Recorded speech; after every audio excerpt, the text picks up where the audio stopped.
সুপ্রিয় ছাত্রছাত্রীবৃন্দ, আসসালামু আলাইকুম। আশা করি তোমরা ভালো আছো।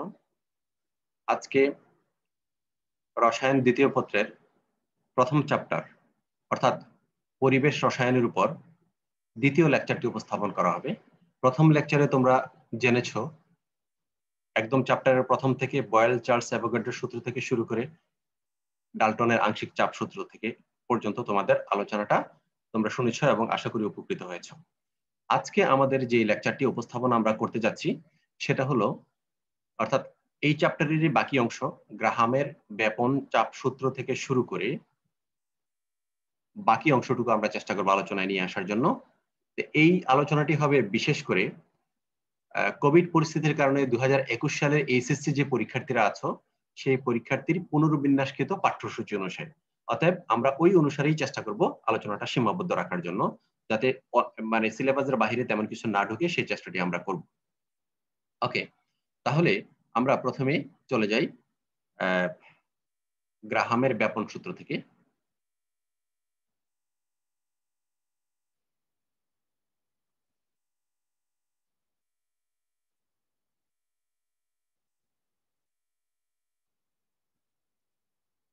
ওকে, তাহলে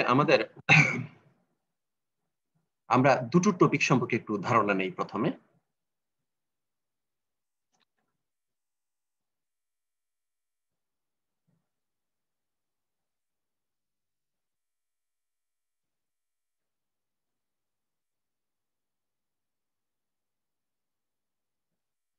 এখন আমার আলোচনার বিষয় হলো গ্রাহামের ব্যাপন সূত্র। তো ব্যাপন জিনিসটা বুঝতে হলে আমাদেরকে দুটো জিনিস সম্পর্কে সরাসরি ধারণা নেই। এক হলো ব্যাপন,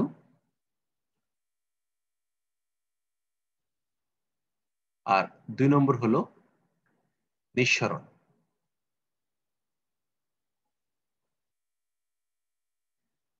আচ্ছা, আমরা ব্যাপন সম্পর্কে জানবো এবং নিঃসরণ সম্পর্কে জানবো। দেখি আমরা ব্যাপন এবং নিঃসরণ সম্পর্কে কিভাবে তোমাদের কতটুকু ক্লিয়ার আছে বিষয়টা। দেখো, দুটো ঘটনা আমি বর্ণনা করি। ধরো তুমি সেজুগে যে বাসা থেকে বেরোচ্ছ, তো বেরোতে গিয়ে তুমি তোমার শরীরের মধ্যে বডি স্প্রে অথবা স্যান্ড স্প্রে করলে তুমি রুমের এক প্রান্তে, আরেক প্রান্তে দেখা গেছে যে তোমার মানে কোনো আপনজন প্রান্ত থেকে তার স্যান্ডটি খুব সহজেই পেয়ে গেল, কিছু সময়ের মধ্যে তার নাকে এসে পৌঁছলো যে এখানে কেউ একজন স্যান্ড স্প্রে করেছে, অথবা কোনো ফুলের নির্যাস অথবা কোনো ফুল এখানে আছে যেটা স্যান্ড ছড়াচ্ছে। এটা একটা ঘটনা। আরেকটা ঘটনা হলো তুমি ফুটবল খেলতেছো অথবা সাইকেল চালাচ্ছ। তো সাইকেল চালাতে গিয়ে সাইকেলের মধ্যে একটা পিন ফুটলো, পিন ফুটে একটু করে ছিদ্র হয়ে গেল, তাহলে দেখা যাচ্ছে ওখান থেকে বাতাস বেরিয়ে যাচ্ছে। আবার আরেকটা বিষয় হতে পারে এরকম যে তুমি ফুটবল খেলতেছো, ফুটবলটা একটা পিনের উপর পড়লো, ওখানে পিনের কারণে ছিদ্র হয়ে গেল এবং ফুটবল থেকে সজোরে বাতাসটা বেরিয়ে যাচ্ছে। এই দুটো জিনিস যদি আমরা ব্যাখ্যা করতে যাই তাহলে আমরা এখান থেকে কি পাই? প্রথম দেখো, আমরা এখান থেকে যে জিনিসটা পাই সেটা হলো এই যে আমরা বডি স্প্রে করার কারণে রুমের এই প্রান্ত থেকে ওই প্রান্ত অথবা পার্শ্ববর্তী রুমে যে স্যান্ডটা চলে যাচ্ছে, এখানে কিন্তু কেউ কোনো প্রেসার ক্রিয়েট করতেছে না। দেখা যাচ্ছে যে যেখানে স্যান্ডটা স্প্রে করা হচ্ছে সেই স্প্রের জায়গার মধ্যে ওই স্যান্ডের অণুগুলার ঘনত্ব খুব বেশি। সে কি করছে, উচ্চ ঘনত্ব থেকে আস্তে আস্তে নিম্ন ঘনত্ব অঞ্চলের গ্যাসটাকে একদম সমানভাবে ছড়িয়ে দেওয়ার জন্য সে নিজে নিজে এটা কি হয়ে যাচ্ছে, মুভ করতেছে। এই ঘটনাটাকে আমরা বলি ব্যাপন। তাহলে দেখা যাচ্ছে যে এখানে কোনো প্রেসার ক্রিয়েট করা হচ্ছে না, বরং এই গ্যাসটা স্বতঃস্ফূর্তভাবে উচ্চ ঘনত্বযুক্ত অঞ্চল থেকে নিম্ন ঘনত্বযুক্ত অঞ্চলে ছড়িয়ে পড়ছে। দিস ইজ ব্যাপন। আরেকটা জিনিস একটু দেখো, নিঃসরণ। নিঃসরণের বিষয়টা হলো এরকম, এই যে আমরা ফুটবল খেলতে গিয়ে ফুটবলটা ফুটা হয়ে গেল অথবা সাইকেলের টায়ার অথবা টিউব ছিদ্র হয়ে গেল, সেক্ষেত্রে দেখা যাচ্ছে যে সাইকেলের টায়ারের বা টিউবের মধ্যে যে হাওয়াটা থাকে অত্যাধিক উচ্চ তাপে থাকে, এবং ফুটবলের ব্লাডারের কারণে গ্যাসটা অনেক, হাওয়াটা অনেক উচ্চ তাপে থাকে। তাহলে দেখেন একটু ছিদ্র হওয়ার ফলে সজোরে এই গ্যাসটা নিঃসৃত হলো। তাহলে দেখা যাচ্ছে যে এটা একটা আর্টিফিশিয়াল প্রেসার ক্রিয়েট করার কারণে প্রেসার থেকে রিলিজ হওয়ার জন্য সেই দ্রুত, অর্থাৎ চাপ থেকে মুক্ত হওয়ার জন্য সে দ্রুত এখান থেকে বেরিয়ে যাচ্ছে। এই বিষয়টা হলো নিঃসরণ। তাহলে আমরা দেখলাম যে দুই ক্ষেত্রেই গ্যাসটা সামনের দিকে মুভ করতেছে, কিন্তু মুভ করার বিষয়টা দুই ধরনের বিষয়। একটা হলো স্বতঃস্ফূর্ত বিষয়, যেটাকে আমরা ব্যাপন ব্যাপন হিসাবে আমরা আইডেন্টিফাই করলাম, এবং এটাই আমরা আমাদের আজকের প্রথমে পড়ার টপিক, প্রথম টপিক। আর নিঃসরণটা সেটা হলো আমাদের এখন আলোচনা টপিক নয়। অর্থাৎ বিষয়টা নিয়ে আসা হলো এই কারণে দুটার যাতে তুমি অর্থাৎ তুলনামূলক বিষয়টা বুঝতে পারো, সেজন্য আমরা ব্যাপন এবং নিঃসরণ একই সাথে দুটো জিনিসের আমরা উদাহরণ নিয়ে আসলাম। তাহলে আমরা এখন দেখি যে ব্যাপন সম্পর্কে এই যে গ্রাহাম কি কি ফর্মুলা দিয়েছেন এবং এটার এটাকে আমরা মডিফাই করে কোন কোন জায়গায় যেতে পারে এবং কি ধরনের প্রবলেম এটা দিয়ে সলভ করা যায় সেটা। তাহলে দেখো গ্রাহাম গ্রাহাম 1829 সাল, অনেক আগের ঘটনা, 29 সালে একটা ফর্মুলা দিয়েছেন। ফর্মুলাটা কি জিনিস দেখো, বলছে যে উনি স্থির তাপমাত্রা এবং চাপে যখন টি ও পি স্থির থাকে, এই দুটা জিনিস যখন স্থির থাকে তখন উনি কি বলেছেন, স্থির থাকে কোন গ্যাসের ব্যাপনের হার, ব্যাপনটাকে উনি এই স্মল লেটার আর দ্বারা ডিনোট করেছেন, ইজ ডাইরেক্টলি প্রপোর্শনাল টু কি হয়েছে দেখো ডি। অর্থাৎ এই ডি হলো ঘনত্ব, গ্যাসের ঘনত্ব বা আমরা বাষ্প ঘনত্ব হিসাবে যাকে আইডেন্টিফাই করি। তাহলে আমরা বললাম যখন তাপমাত্রা এবং চাপ স্থির থাকে কোন গ্যাসের ব্যাপনের হার তার বাষ্প ঘনত্বের বর্গমূলের ব্যস্তানুপাত। এটা হলো তোমার একদম মেইন সূত্রটা। তাহলে আমি আবারও বলতেছি, যখন চাপ এবং তাপমাত্রা স্থির থাকে কোন গ্যাসের ব্যাপনের হার তার গ্যাসের ঘনত্বের বর্গমূলের ব্যস্তানুপাতিক। এটা ছিল আমাদের মূল ফর্মুলা। এখন দেখো, এখন এই জিনিসটার মধ্যে যদি আমরা এরকম একটা করি যে দেখো গ্যাস হলো দুটো গ্যাস পাশাপাশি বেপিত হচ্ছে, তাহলে আমরা একটাকে আর এ দ্বারা প্রকাশ করব। তাহলে আর এ ইকুয়াল টু, এই সূত্রটাকে যদি আমরা করি, আর ই ইজ ইকুয়াল টু, তাহলে এখানে কি হবে দেখো, এখানে আরেকটু কাজ করিনি আমরা। সুতরাং এখানে আর সমান কত হয়, আর ইকুয়াল টু, এখানে একটা কে নিয়ে আসতে হবে, K is root over of 1/d। আমরা জানি এই ধরনের কোন একটা বিষয় যদি আমরা প্রকাশ করি সেক্ষেত্রে দেখা যাচ্ছে যে এখানে এই সমানুপাতে উঠালে একটা সমানুপাতিক ধ্রুবক লাগে, আমরা সেটাই এখানে প্রকাশ করলাম। এখন আমরা এটাকে, এই ইকুয়েশনটাকে, এই 1 নম্বর, এটা এখানে না দিয়ে আমরা বরং 1 নম্বর দিয়ে এই ফর্মুলাটাকে, এইটাকে আমরা ভিন্নভাবে উপস্থাপন করি। কিভাবে দেখো, দুটো গ্যাসের ক্ষেত্রে তাহলে একটা গ্যাস যদি আমরা আর এ দিয়ে প্রকাশ করি, আর এ ইকুয়াল টু হবে কে রুট ওভার অফ 1/dA। এটা একটা ইকুয়েশন। আরেকটা ইকুয়েশন যদি আরেকটা গ্যাসের জন্য ঠিক অনুরূপ ভাবে আর বি ধরো পাশাপাশি বের হচ্ছে, তাহলে এটার জন্য কে রুট ওভার অফ 1/dB। এখন দেখো এই দুটাকে যদি আমরা তুলনা করি তাহলে আমাদের কি দাঁড়ায় দেখো, এই তুলনা করলে সুতরাং আমরা এখান থেকে বলতে পারি না যে আর এ ডিভাইড বাই আর বি, অর্থাৎ এই এই ইকুয়েশনটা যদি ভাগ, এটা দ্বিতীয়টাকে যদি প্রথমটাকে যদি দ্বিতীয়টা দিয়ে ভাগ করা হয়, তাহলে এখান থেকে আমরা যে জিনিসটা খুব সহজেই পেয়ে যেতে পারি কাটাকাটি করে, এটা হবে ডিবি বাই ডিএ। এটা হলো 2 নম্বর ইকুয়েশন। তাহলে এটাকে আমরা ম্যানিপুলেট করে 2 নম্বর ইকুয়েশন পর্যন্ত আসলাম। অর্থাৎ দুটো গ্যাসের যদি আমরা তুলনা করি তার বাষ্প ঘনত্ব হিসাবে এই দুটা রিলেশনটা এরকম দাঁড়ায়। এখন আমরা এটাকে আরেকটু মডিফাই করি। দেখো তাহলে আমরা এরকম এরকম দেখি, যদি একটি কোনো নির্দিষ্ট সময় টিতে নির্দিষ্ট সময় টিতে কোনো ছিদ্র দিয়ে যদি দুটি গ্যাসের আয়তন মনে করো ভি এ এবং ভি বি পরিমাণ গ্যাস নিঃসরিত হয়, অর্থাৎ বেপিত হয়, তাহলে আমরা দেখি এখানে যে জিনিসটা হচ্ছে, অর্থাৎ দুটো পাশাপাশি অর্থাৎ পাত্র আছে যেটা থেকে আমার কি হচ্ছে, দুটো গ্যাস একই সময় টিতে প্রথমটা যায় ভি এ পরিমাণ, দ্বিতীয়টার আয়তন ভিবি পরিমাণ। তাহলে আমরা এখানে দেখি কি হয় দেখো, তাহলে আমরা জানি আর এ সমান কত, আর এ ইকুয়াল টু, অর্থাৎ এখন আমরা জানি V A by T, V A by T এবং R B equal to V B by T. যেহেতু সময় একই তাহলে দেখো, তাহলে ব্যাপনের হারটা, অর্থাৎ এই যে তার ভেলোসিটিকে যদি আমি তার সময় দিয়ে ভাগ করি, প্রয়োজনীয় যতটুকু সময় লাগছে সে, তাহলে এটা ব্যাপনের হার দাঁড়ায়। তাহলে এখন হার যদি হয় তাহলে এইটা দুটাকে যদি আমরা ইয়ে করি অর্থাৎ তুলনা করি, তাহলে কি হয়, আর এ আর বি, এই রিলেশনটা থেকে আমরা কি পাই, এই রিলেশনটা থেকে পাই দেখো ভি এ বাই টি আর হলো ভি বি বাই টি। দুটাকে যদি আমরা কাটাকাটি করি তাহলে দেখো R A R B equal to V A by V B. তাহলে এটাও আরেকটা ইকুয়েশন পাই। আগেরটাকে আমরা ধরেছিলাম 2, এখানে আমরা ধরি এটা 3 নম্বর ইকুয়েশন। তাহলে দেখো এই আর এ বাই আর ই এর যে রেশিওটা সে অনুসারে আমরা আরেকটা এখানে রিলেশন পেলাম। তাহলে আমরা এখন দেখি আরেকটা কাজ করি, সেটা হলো দেখো আমরা এবার এই ব্যাপিত গ্যাসের যে গ্যাসটা ব্যাপন হলো সেই ব্যাপনের সময় যদি আমরা সময়টাকে যদি আলাদা করি এবং আয়তনটাকে যদি আমরা একই রাখি, অর্থাৎ দেখো টি সময়ে যদি ভি পরিমাণ এখান থেকে ব্যাপন হয়, তাহলে আমরা এটাকে এইভাবে প্রকাশ করতে পারি। দেখো এখানে R A equal to V by T A, আবার বি গ্যাসটির জন্য R B equal to V by T B লিখতে পারি।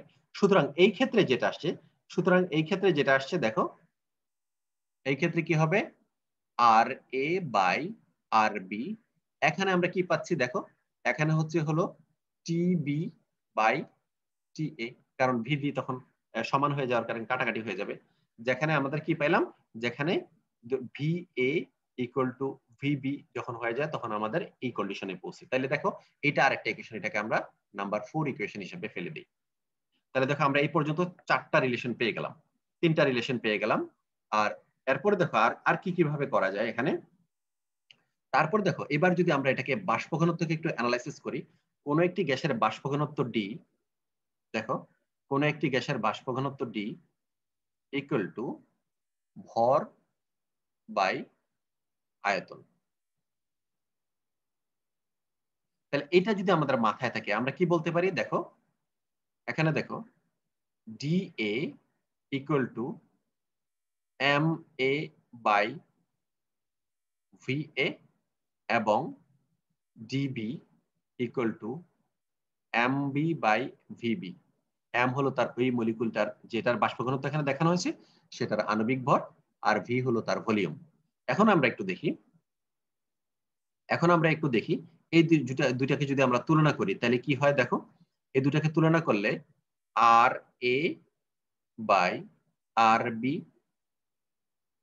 Equal to root over of M A V B divide by M B V A. ঠিক আছে, দেখো করে দেখো এটাই আসবে। তাহলে এটাকে আমরা আরেকটা ইকুয়েশনে ফেলে দেই, সেটা হলো আমাদের নাম্বার 5 ইকুয়েশন। তাহলে দেখো এখানে আরেকটা কাজ করি, সেটা হলো যদি দুটো গ্যাসের ধরো ভলিউম অর্থাৎ আয়তন যদি আমাদের সমান হয়ে যায়, তাহলে আমরা V A equal to VV যদি আমরা ধরি, সেই ক্ষেত্রে এখানে এই ইকুয়েশনটা কি দাঁড়ায়, সুতরাং এটাকে এরকম দাঁড়ায় R A by R B equal to, এখানে যেটা আসছে root over of M A, আমি এটা একটু ডি এ, তো এটা উল্টা হয়েছে, এটা হলো এম বি ভি এ, আর এটা হলো তোমার এম এ ভি বি। এটা একটু কারেকশন করে নাও। আচ্ছা, এম বি ভি এ, আর হলো আমি একটু ঠিক করে দিচ্ছি, M B V A M A V B. তাহলে এখন দেখো এখান থেকে যেটা আসবে সেটা হলো M B by M A. তাহলে একটা ইকুয়েশন নাম্বার হলো 6।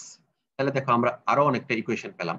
তাহলে এই সবগুলো ইকুয়েশনকে যদি আমি সমন্বয় সাধন করি আমরা, তাহলে এখান থেকে কি পাই, আমরা দেখি এখানে কি পাই, দেখো R A by R B.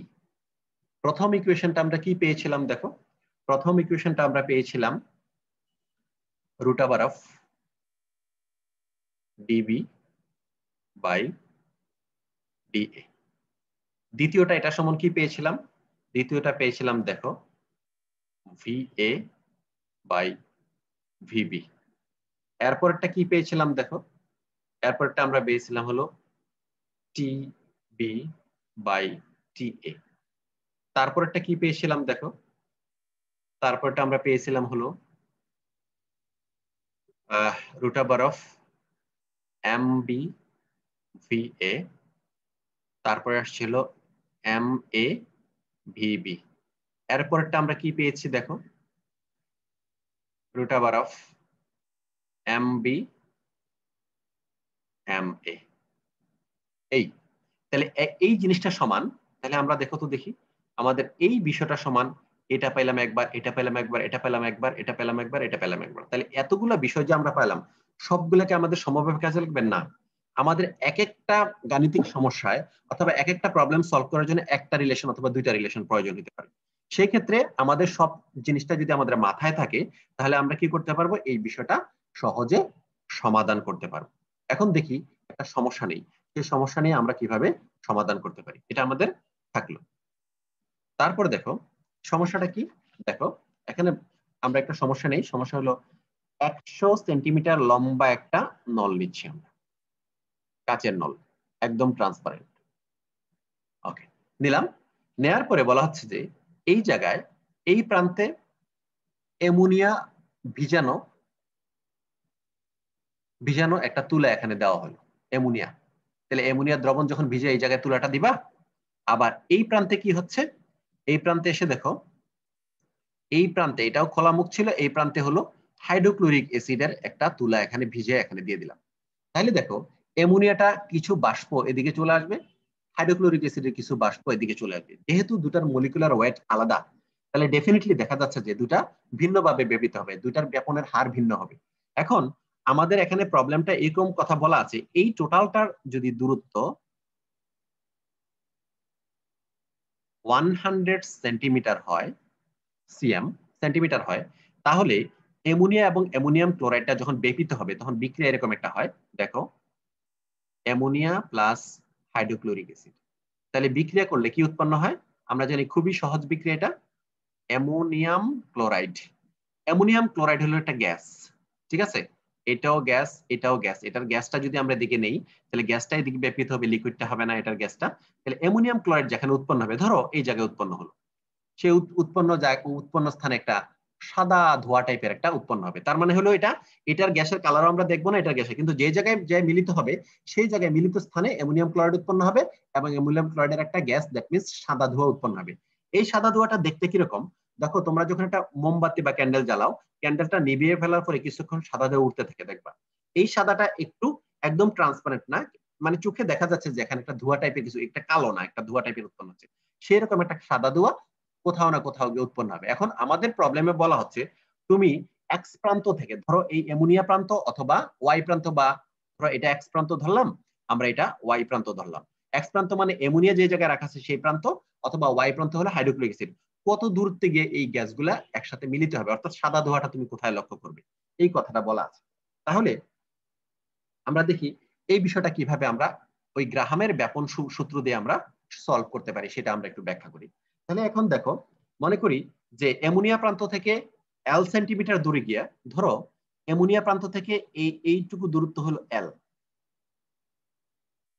L centimetre দূরত্বে গিয়ে সাদা ধোঁয়া উৎপন্ন হয়েছে। এবং এবং দেখো এখানে যেটা হচ্ছে সেটা হলো, তাহলে টোটালটা যেহেতু 100 সেন্টিমিটার, তাহলে হাইড্রোক্লোরিক অ্যাসিড থেকে কত, তাহলে দ্যাট মিন্স ডেফিনেটলি এটা 100 মাইনাস এল, বাকিটুকু থাকবে। তাহলে এটা হলো এতটুকু দূরত্ব এক প্রান্ত থেকে। তাহলে এই দুটো যেখানে মুখোমুখি মিলিত হবে সেই জায়গায় তো ধোঁয়া উৎপন্ন হবে। তাহলে আমরা এটুকু দূরত্ব ধরলাম কত, এল, আর ওটার দূরত্ব ধরলাম হলো 100 মাইনাস এল, কারণ টোটাল টিউবটার দৈর্ঘ্য হলো 100 সেন্টিমিটার। এখন আমাদের বলা হচ্ছে যে তাহলে এটার যদি এই কাঁচনল গুলা, একটু খেয়াল করো, কাঁচনল গুলার যদি ধরো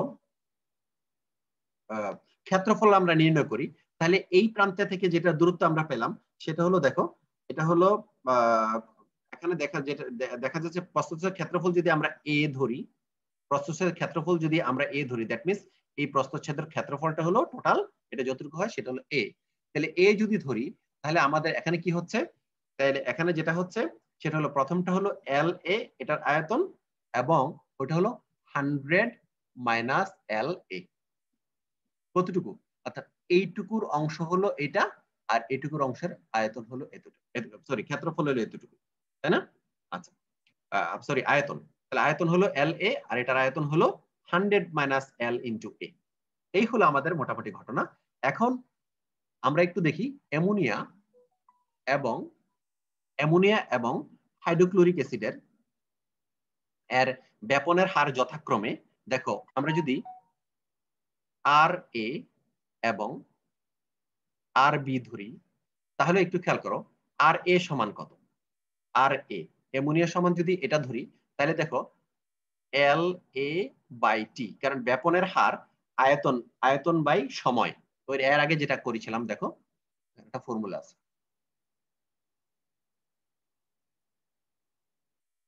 হ্যাঁ, এই যে এটা এই ফর্মুলাটা আমরা এখানে প্রয়োগ করছি আর কি। ঠিক আছে, এই যে এটা আয়তন বাই সময়, যেটা ব্যাপনের হার। তাহলে এখন এটা, তাহলে আমরা একটু খেয়াল করতে দেখি, আমরা এখানে আর বি সমান কত করব? আর বি সমান ডেফিনেটলি আমরা দেখো এটার যেটুকু আয়তন 100 minus L into A divide by again T, T সময় পরে যদি মিলিত হয়। এখন একটু খেয়াল করো, আমাদের এটা একই সময়, কারণ এটা একই সময় কতটুকু দূরত্ব, এটা একই সময় কতটুকু দূরত্ব, এই জন্য টি এ আর টি বি না লিখে দুইটাই সমান, সেম সময় পরে কতটুকু দূরত্বে এটা মিলিত হয়েছে, মানে দুইটার জন্য টাইম সমান, এই জন্য আমরা এখানে দিলাম। তাহলে আমরা একটু খেয়াল করো, এই দুটাকে যদি সমন্বয় সাধন করি, তাহলে দেখো R A by R B equal to, দেখো এটা এখানে আসছে হলো রুট অফ হলো এম HCl, মানে হাইড্রোক্লোরিক অ্যাসিড কতটুকু যাবে, আর এটা হলো তো কত, এম অ্যামোনিয়া। আচ্ছা, বিষয়টা আমরা একটু মিলিয়ে দেখি দেখো, এই যে দেখো M R A by R B equal to, এখন বি হলো, এটা হলো কি, এটা হলো তোমার অ্যামোনিয়ারটা নিচে যাবে, আর এটা এই ক্ষেত্রে এম যদি দিয়ে প্রকাশ করি হাইড্রোক্লোরিক অ্যাসিডটা উপরে যাবে। এটা মিলানোর জন্য আমরা যে ইকুয়েশনটা এতক্ষণ নিয়ে কথা বললাম সেটা আমরা একটু দেখি। এই যে আর এরটা নিচে আসছে আর এটা উপরে গেছে এবং রুট ওভার আছে, তার মানে আমাদের 4 নম্বর ইকুয়েশনের সাথে মিলে গেছে, 6 নম্বর ইকুয়েশনের সাথে মিলে গেছে। তাহলে এটা আমরা করতে পারবো। এখন এটার মানটা আমরা বসাই, তাহলে আর এ এবং আর বি এর মানটা আমরা বসাই দিই, L A by T divide by 100 minus L 100 minus L into A divided by again T equal to root over of, এখন দেখো হাইড্রোক্লোরিক অ্যাসিডের আণবিক ভর কত, এখানে দেখো ক্লোরিন হলো 35.5 আর এটা হলো 1, তাহলে 36.5, তাহলে এখানে আসবে হলো 36.5, আর অ্যামোনিয়া নাইট্রোজেন হলো কত, 14 আর 3 17, তাহলে 17, এখানে আমরা নিয়ে নিলাম এটা। এখন এটাকে যদি আমরা হিসাব নিকাশ করি, আমরা পরের পৃষ্ঠায় চলে যাই, তাহলে এখানে দেখো বিষয়টা কিরকম দাঁড়ায়। এখানে একটু কাজ দেখো, এখানে কাটাকাটি করে এই টি টি এল এল কে, তাহলে এল বাই 100 এল হয়ে যাবে, আর এটাকে হিসাব নিকাশ করলে কি দাঁড়ায় সেটা আমরা একটু দেখি। সেটা হলো দেখো, তাহলে আমরা এটা থেকে যদি সিম্পলিফাই করে ফেলি, তাহলে এল আর নিচে থাকে 100 মাইনাস এল ইকুয়াল টু, এটাকে হিসাব নিকাশ করলে বলা 1.465 এটা দাঁড়ায়।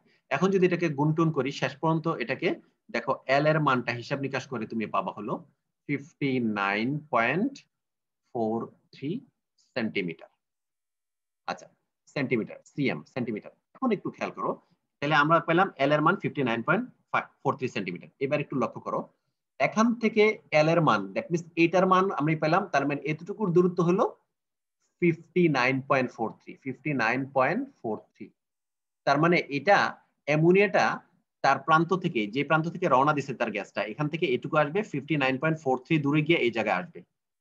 এবং তাহলে ওয়াই প্রান্ত যদি হিসাব করো, তাহলে 100 থেকে বিয়োগ দাও, 100 থেকে বিয়োগ দিলে ওই প্রান্ত থেকে, যদি এটা হলো এক্স প্রান্ত থেকে বা অ্যামোনিয়া প্রান্ত থেকে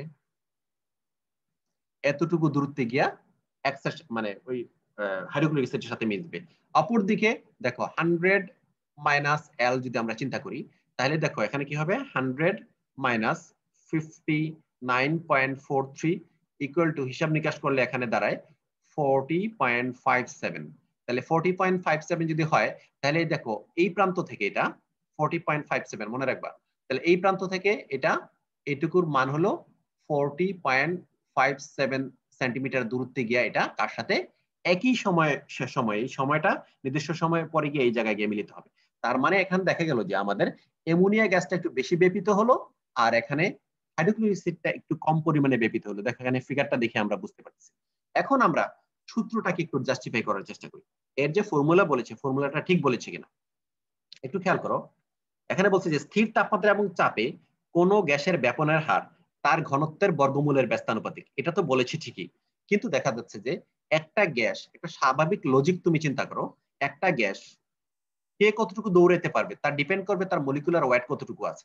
একটু খেয়াল করো, এটার মলিকুলার এক্স যেটা, সেটা হলো অর্থাৎ অ্যামোনিয়া যেটা, সেটা খুব পাতলা বলে এটা বেশি ব্যাপিত হয়েছে, আর যেটা হাইড্রোক্লোরিক অ্যাসিড তার চেয়ে তুলনামূলক একটু ভারী বলে সেটা কম ব্যাপিত হয়েছে। তার মানে এটা আমরা বুঝতে পারলাম যে আমাদের অঙ্ক করার যে স্টাইল অর্থাৎ থিমটা আমাদের ঠিক ছিল, অর্থাৎ ওই ব্যাপনের হারের যে ফর্মুলাটা এটাকে সে সমর্থন করে। তো প্রিয় ছাত্রছাত্রীরা, এ পর্যায়ে আমরা যতটুকু আলোচনা শেষ করলাম গ্রাহামের ব্যাপন সূত্র কি এবং ব্যাপন সূত্র দিয়ে একটি গাণিতিক ফর্মুলেশন। এই গাণিতিক ফর্মুলেশন নিয়ে তোমরা সন্তুষ্ট থাকলে হবে না, এখানে আরো অনেক ধরনের গাণিতিক বিষয় রয়ে গেছে। যেহেতু একটি ক্লাসে অনেকগুলো অঙ্ক করানো যাচ্ছে না, সেহেতু আমি এটাকে স্কিপ করে চলে যাচ্ছি। তো তোমাদের প্রতি যেটা নিবেদন রইলো বা আবেদন রইলো, তোমাদের প্রতি যেটা আহ্বান রইলো, সেই আহ্বান হলো এই টাইপের যতগুলো প্রবলেম আছে সেই প্রবলেমগুলো যদি তুমি সলভ করতে পারো নিজে থেকে বা চেষ্টা করো, সেক্ষেত্রে তোমার এটুকু এক্সপার্টিস ক্রিয়েট হবে যেটা তুমি তোমার কলেজের ইন্টারমিডিয়েট লেভেলে তো ভালো করবে, অ্যাজ ওয়েল অ্যাজ অ্যাডমিশন টেস্টে এই বিষয়টা নিয়ে একটা ভালো ধরনের প্রশ্ন থাকে, তাহলে তুমি একটা সুবিধা পাবা। ওকে, এখন আমরা একটা নতুন টপিকে চলে যাচ্ছি। দেখো, এটা হলো খুবই ইন্টারেস্টিং একটা বিষয়, গ্যাসের গতিতত্ত্ব।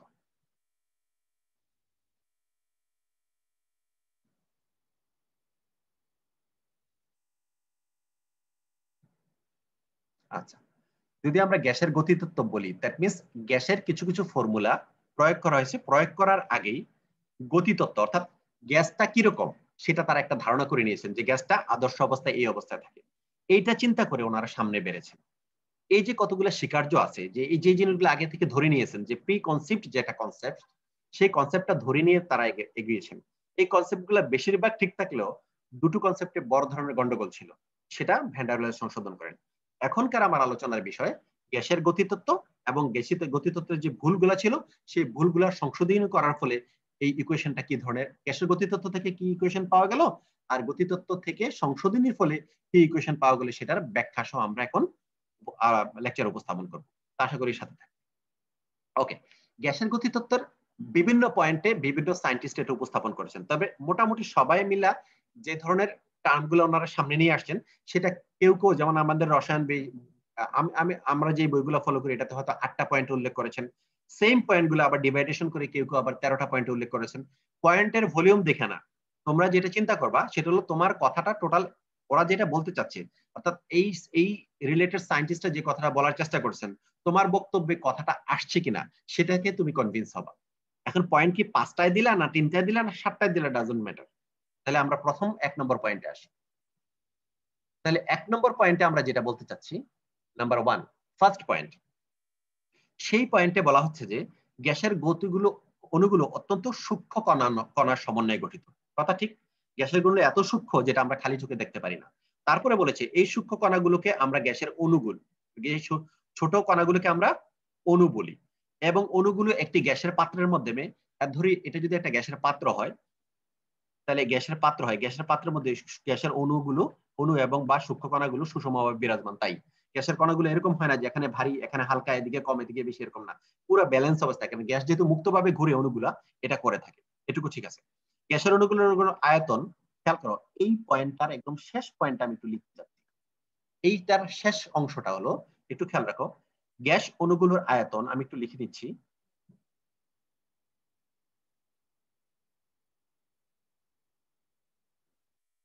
গ্যাস অণুগুলোর আয়তন, গ্যাস অণুগুলোর আয়তন গ্যাসের পাত্রের আয়তনের তুলনায়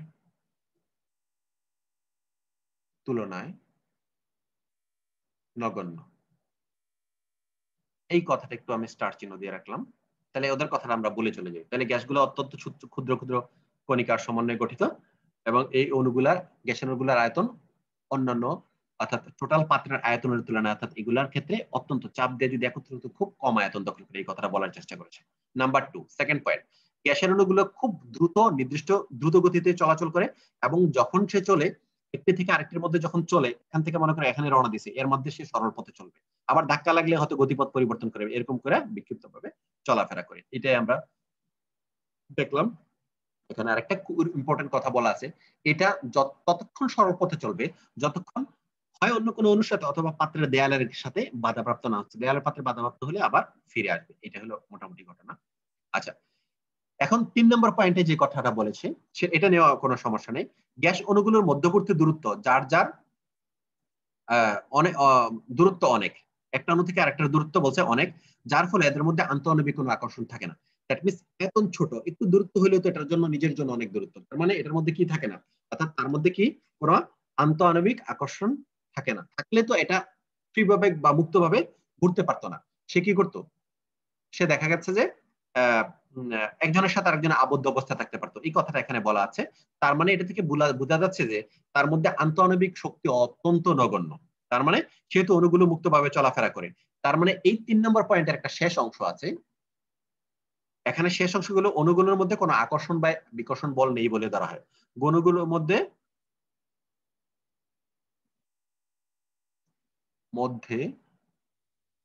কোনো আকর্ষণ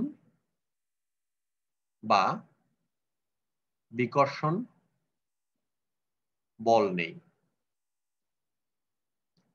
এটাও আমরা স্টার চিহ্ন। তার 3 নম্বর পয়েন্টের লাস্ট অংশটা, সেটাকে আমরা তারা অনেক দূরে দূরে ঘুরে তাদের মধ্যে আকর্ষণ বা বিকর্ষণ বল নেই, ওনারা এই মর্মে সিদ্ধান্তে পৌঁছলেন এবং এটা ধরেই ওনারা সামনের ফর্মুলাগুলো ওনারা দিয়েছিলেন। তাহলে 3 নম্বর গুলো। 4 নম্বর বলছে যে গ্যাসের অণুগুলো মানে 4 নম্বর পয়েন্টে যে কথাটা বলেছেন সেটা হলো স্থিতিস্থাপক সংঘর্ষ হয়। স্থিতিস্থাপক সংঘর্ষ বিষয়টা কিরকম, মনে করে এটা একটা গ্যাসের অণুগুলো একটা বল টাইপের, আরেকটা বল, এই দুইটা বল যখন আসলো ধাক্কা লাগলো তাৎক্ষণিকভাবে এটা চ্যাপ্টা হয়ে যায় বেলুনের মতো, আবার ছেড়ে দিলে আবার আগের মতো গোল হয়ে যায়। এটা মানে স্থিতিস্থাপক সংঘর্ষ লিখতে হয়। এখানে এনার্জি লস করে না, এই জন্য এটাকে এভাবে দেখানো হয়েছে। এবং গতিশক্তির কোনো পরিবর্তন হয় না, যেদিকে আসছে আবার সেদিকে তার উল্টো দিকে বা বিভিন্ন দিকে চলে যায়। তারপরে 5 নম্বর পয়েন্টে কি বলেছে, নাম্বার 5, সেই 5 নম্বর পয়েন্টে বলা আছে গ্যাসের দ্বারের পাত্রের সঙ্গে গতিশীল অণুগুলোর অবিরাম সংঘর্ষে লিপ্ত হয়। যে এই অণুগুলো আছে, সেই অণুগুলো আমরা যদি দেখি গ্যাসের পাত্রে নিজের ধাক্কা লাগার পর এক সময় এটা ধাক্কা লাগে আবার ফিরে আসে, এটা এখন ধাক্কা লাগিয়ে ফিরে আসে। তাহলে এখন এই জিনিসটা যে এই যে গ্যাসের অণুগুলোর ভিতরে যত ধাক্কা লাগে না কেন, এটা আমার কাউন্টেবল বিষয় না। আমার কাউন্টেবল বিষয়টা কি, এই অণুগুলো যদি গ্যাসের পাত্রের যে দেয়ালের সাথে যে ধাক্কা লেগে যে ফিরে আসে, ধাক্কা লাগলে একটা চাপের উদ্ভব হয়, এই চাপগুলোর সমষ্টি হলো মোট চাপ। তাহলে এখানে কি এই চাপগুলোর সমষ্টিকে আমরা কি বললাম, এই চাপগুলোর সমষ্টিকে আমরা মোট চাপ বললাম।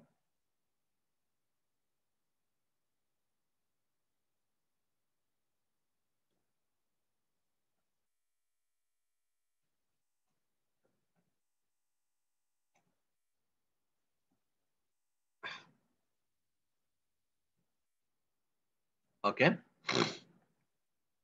তাহলে এখানে আমরা দেখলাম যে এখানে কি হচ্ছে, গ্যাসের অণুগুলোর মধ্যে নিজেদের মধ্যে সংঘর্ষ হচ্ছে, এটার জন্য চাপ না। চাপ কখন, ঘুরতে ঘুরতে যখন যেই মাত্র পাত্রের দেয়া লেগে ধাক্কা লেগে ফিরে আসবে, এই ক্ষুদ্র ক্ষুদ্র চাপগুলোকে বলে আংশিক চাপ, এবং যোগ করলে যে চাপ হয় সেটা হলো মোট চাপ। তাহলে চাপ সম্পর্কিত কনসেপশনটা আমরা এখান থেকে আমরা পাই। ওকে, নাম্বার 6, 6 নম্বর পয়েন্টটা কি, গ্যাসের অণুগুলার গড় গতিশক্তি ওনারা বের করছেন 12 mv²। প্রত্যেকটা অণুর গতিশক্তি, গড় গতিশক্তি, এটা হলো গড় গতিশক্তি হলো 12 mv²। এবং এটা পরম তাপমাত্রার সমানুপাতিক। এই গতিটা শক্তিটা কার সমানুপাতিক, পরম তাপমাত্রা টি, ক্যাপিটাল টি হলো অ্যাবসলিউট টেম্পারেচারে যেটা, সেটার সমানুপাতিক বলেছে। তার মানে হলো এই, আমি যদি তাপমাত্রা দেই গতিশক্তি বেড়ে যাবে, তাপমাত্রা বাড়াই দিই, তাপমাত্রা কমাইলে গতিশক্তি ঝিমিয়ে পড়বে, কমে যাবে, এই কথাটা এখানে বুঝাতে চাচ্ছি। তারপরে আমরা আসি, দেখো 6 নম্বরের পরে 7 পয়েন্টে আমরা চলে আসি। 7 পয়েন্টে অণুগুলোর গতির উপর অভিকর্ষ বলের কোনো প্রভাব নেই।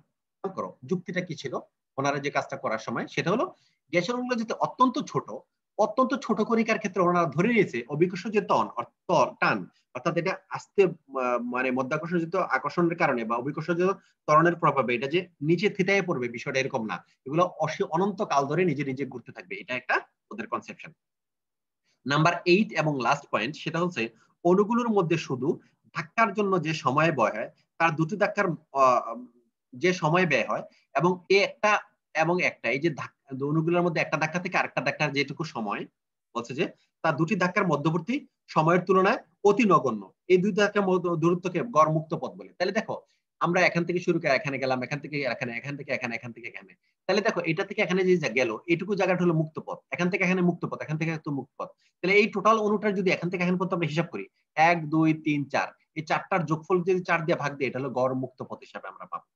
ঠিক আছে, এই হিসাব নিকাশ করে আমরা কি পাই, গ্যাসের অন্যান্য সূত্রগুলা এই জিনিসগুলো ধরে নিয়ে, এই পয়েন্টগুলো ধরে নিয়ে তারপরে ওটা কি করেছে, এই গ্যাসের অন্যান্য সূত্রের ক্ষেত্রে এগিয়েছে।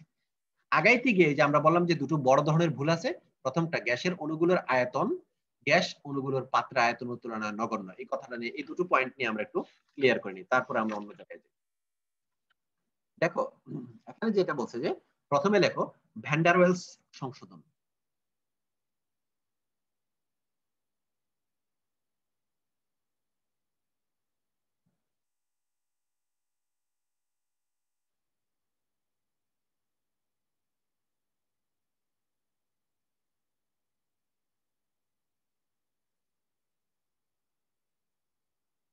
আচ্ছা, ভ্যান ডার ওয়েলস এই দুটো জিনিসের উপরে সংশোধন এনেছেন। প্রথমটা হলো আয়তন সংশোধন।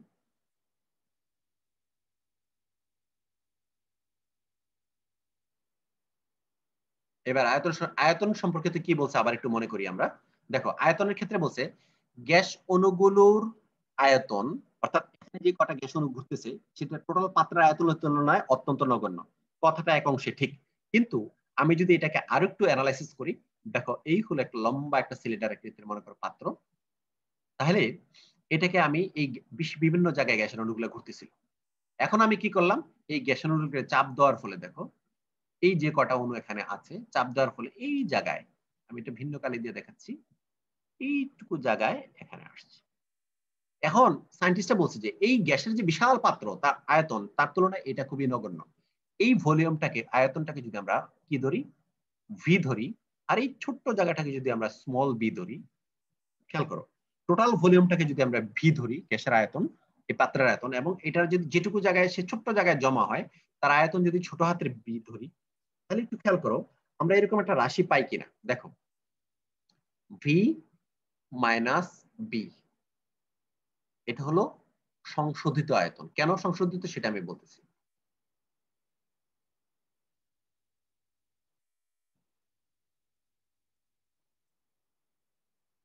কারণ হলো ধরো এখানে এইটুকু জায়গার মধ্যে 5টা মার্বেল ঘুরতেছে, অণুগুলোকে এবার মার্বেলে কনভার্ট করলাম।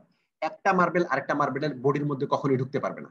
তাহলে 5টা মার্বেলকে আমি যখন চাপ প্রয়োগ করলাম সেগুলা আস্তে এসে কোনায় যুক্ত হলো। তো 5টা মার্বেল যতটুকু তার বডির আয়তন, ততটুকু বডির আয়তন বাদ দিয়ে বাকি জায়গার মধ্যে তো তারা মুভ করবে। বিষয়টা আবার আমি আবার বলতেছি, খেয়াল করো প্রত্যেকটা গ্যাসের অণু অর্থাৎ মার্বেল গুলা যেটুকু জায়গা দখল করতেছে, এক ঘুরতেছে, ধাক্কা লাগতেছে, একজন একজনের সাথে বিভিন্ন ভাবে মুভ করতেছে, কিন্তু একজনের বডির মধ্যে তো আরেকজন ঢুকে যাওয়া সম্ভব না। যেহেতু সম্ভব না, 5জনের বডির যেটুকু আয়তন, এটা যদি আমরা খুব ক্ষুদ্র আয়তন, ক্ষুদ্র একদম ক্ষুদ্রতে ক্ষুদ্র বি আয়তনও ধরি, সেটা এটুকু আয়তন বাদ দিয়ে তো বাকি জায়গার মধ্যে তো গ্যাসের অণুগুলা ঘুরতে থাকবে। কারণ এটুকু জায়গার মধ্যে তো একজন একজন ঘুরতে পারবে না। এই জন্য ওরা বলছে না, অ্যাকচুয়াল আয়তন কতটুকু হবে, টোটাল যে পাত্রের আয়তন আপনি ধরেছেন তার থেকে পাত্রের অণুগুলো যেটুকু আয়তন দখল করে সেটা বাদ দিলে তার মধ্যে আয়তন আসবে। তাহলে আপনি আয়তন আসলে বেশি ধরেছেন, আয়তনটা হবে কম। এজন্য যেটা বেশি ধরেছে সেটা বিয়োগ করে বাদ দিয়ে দিয়েছে, এটাকে বলে আয়তন সংশোধনী। ভ্যান ডার ওয়েলস প্রথম যে সংশোধনীটা করেছেন সেটা হলো তোমার আয়তন সংশোধনী। এইবার উনি বলেছেন 2 নম্বর, উনি বলেছেন চাপ সংশোধনী। আচ্ছা, এটা আমি আরেকটা পৃষ্ঠায় নিয়ে যাই।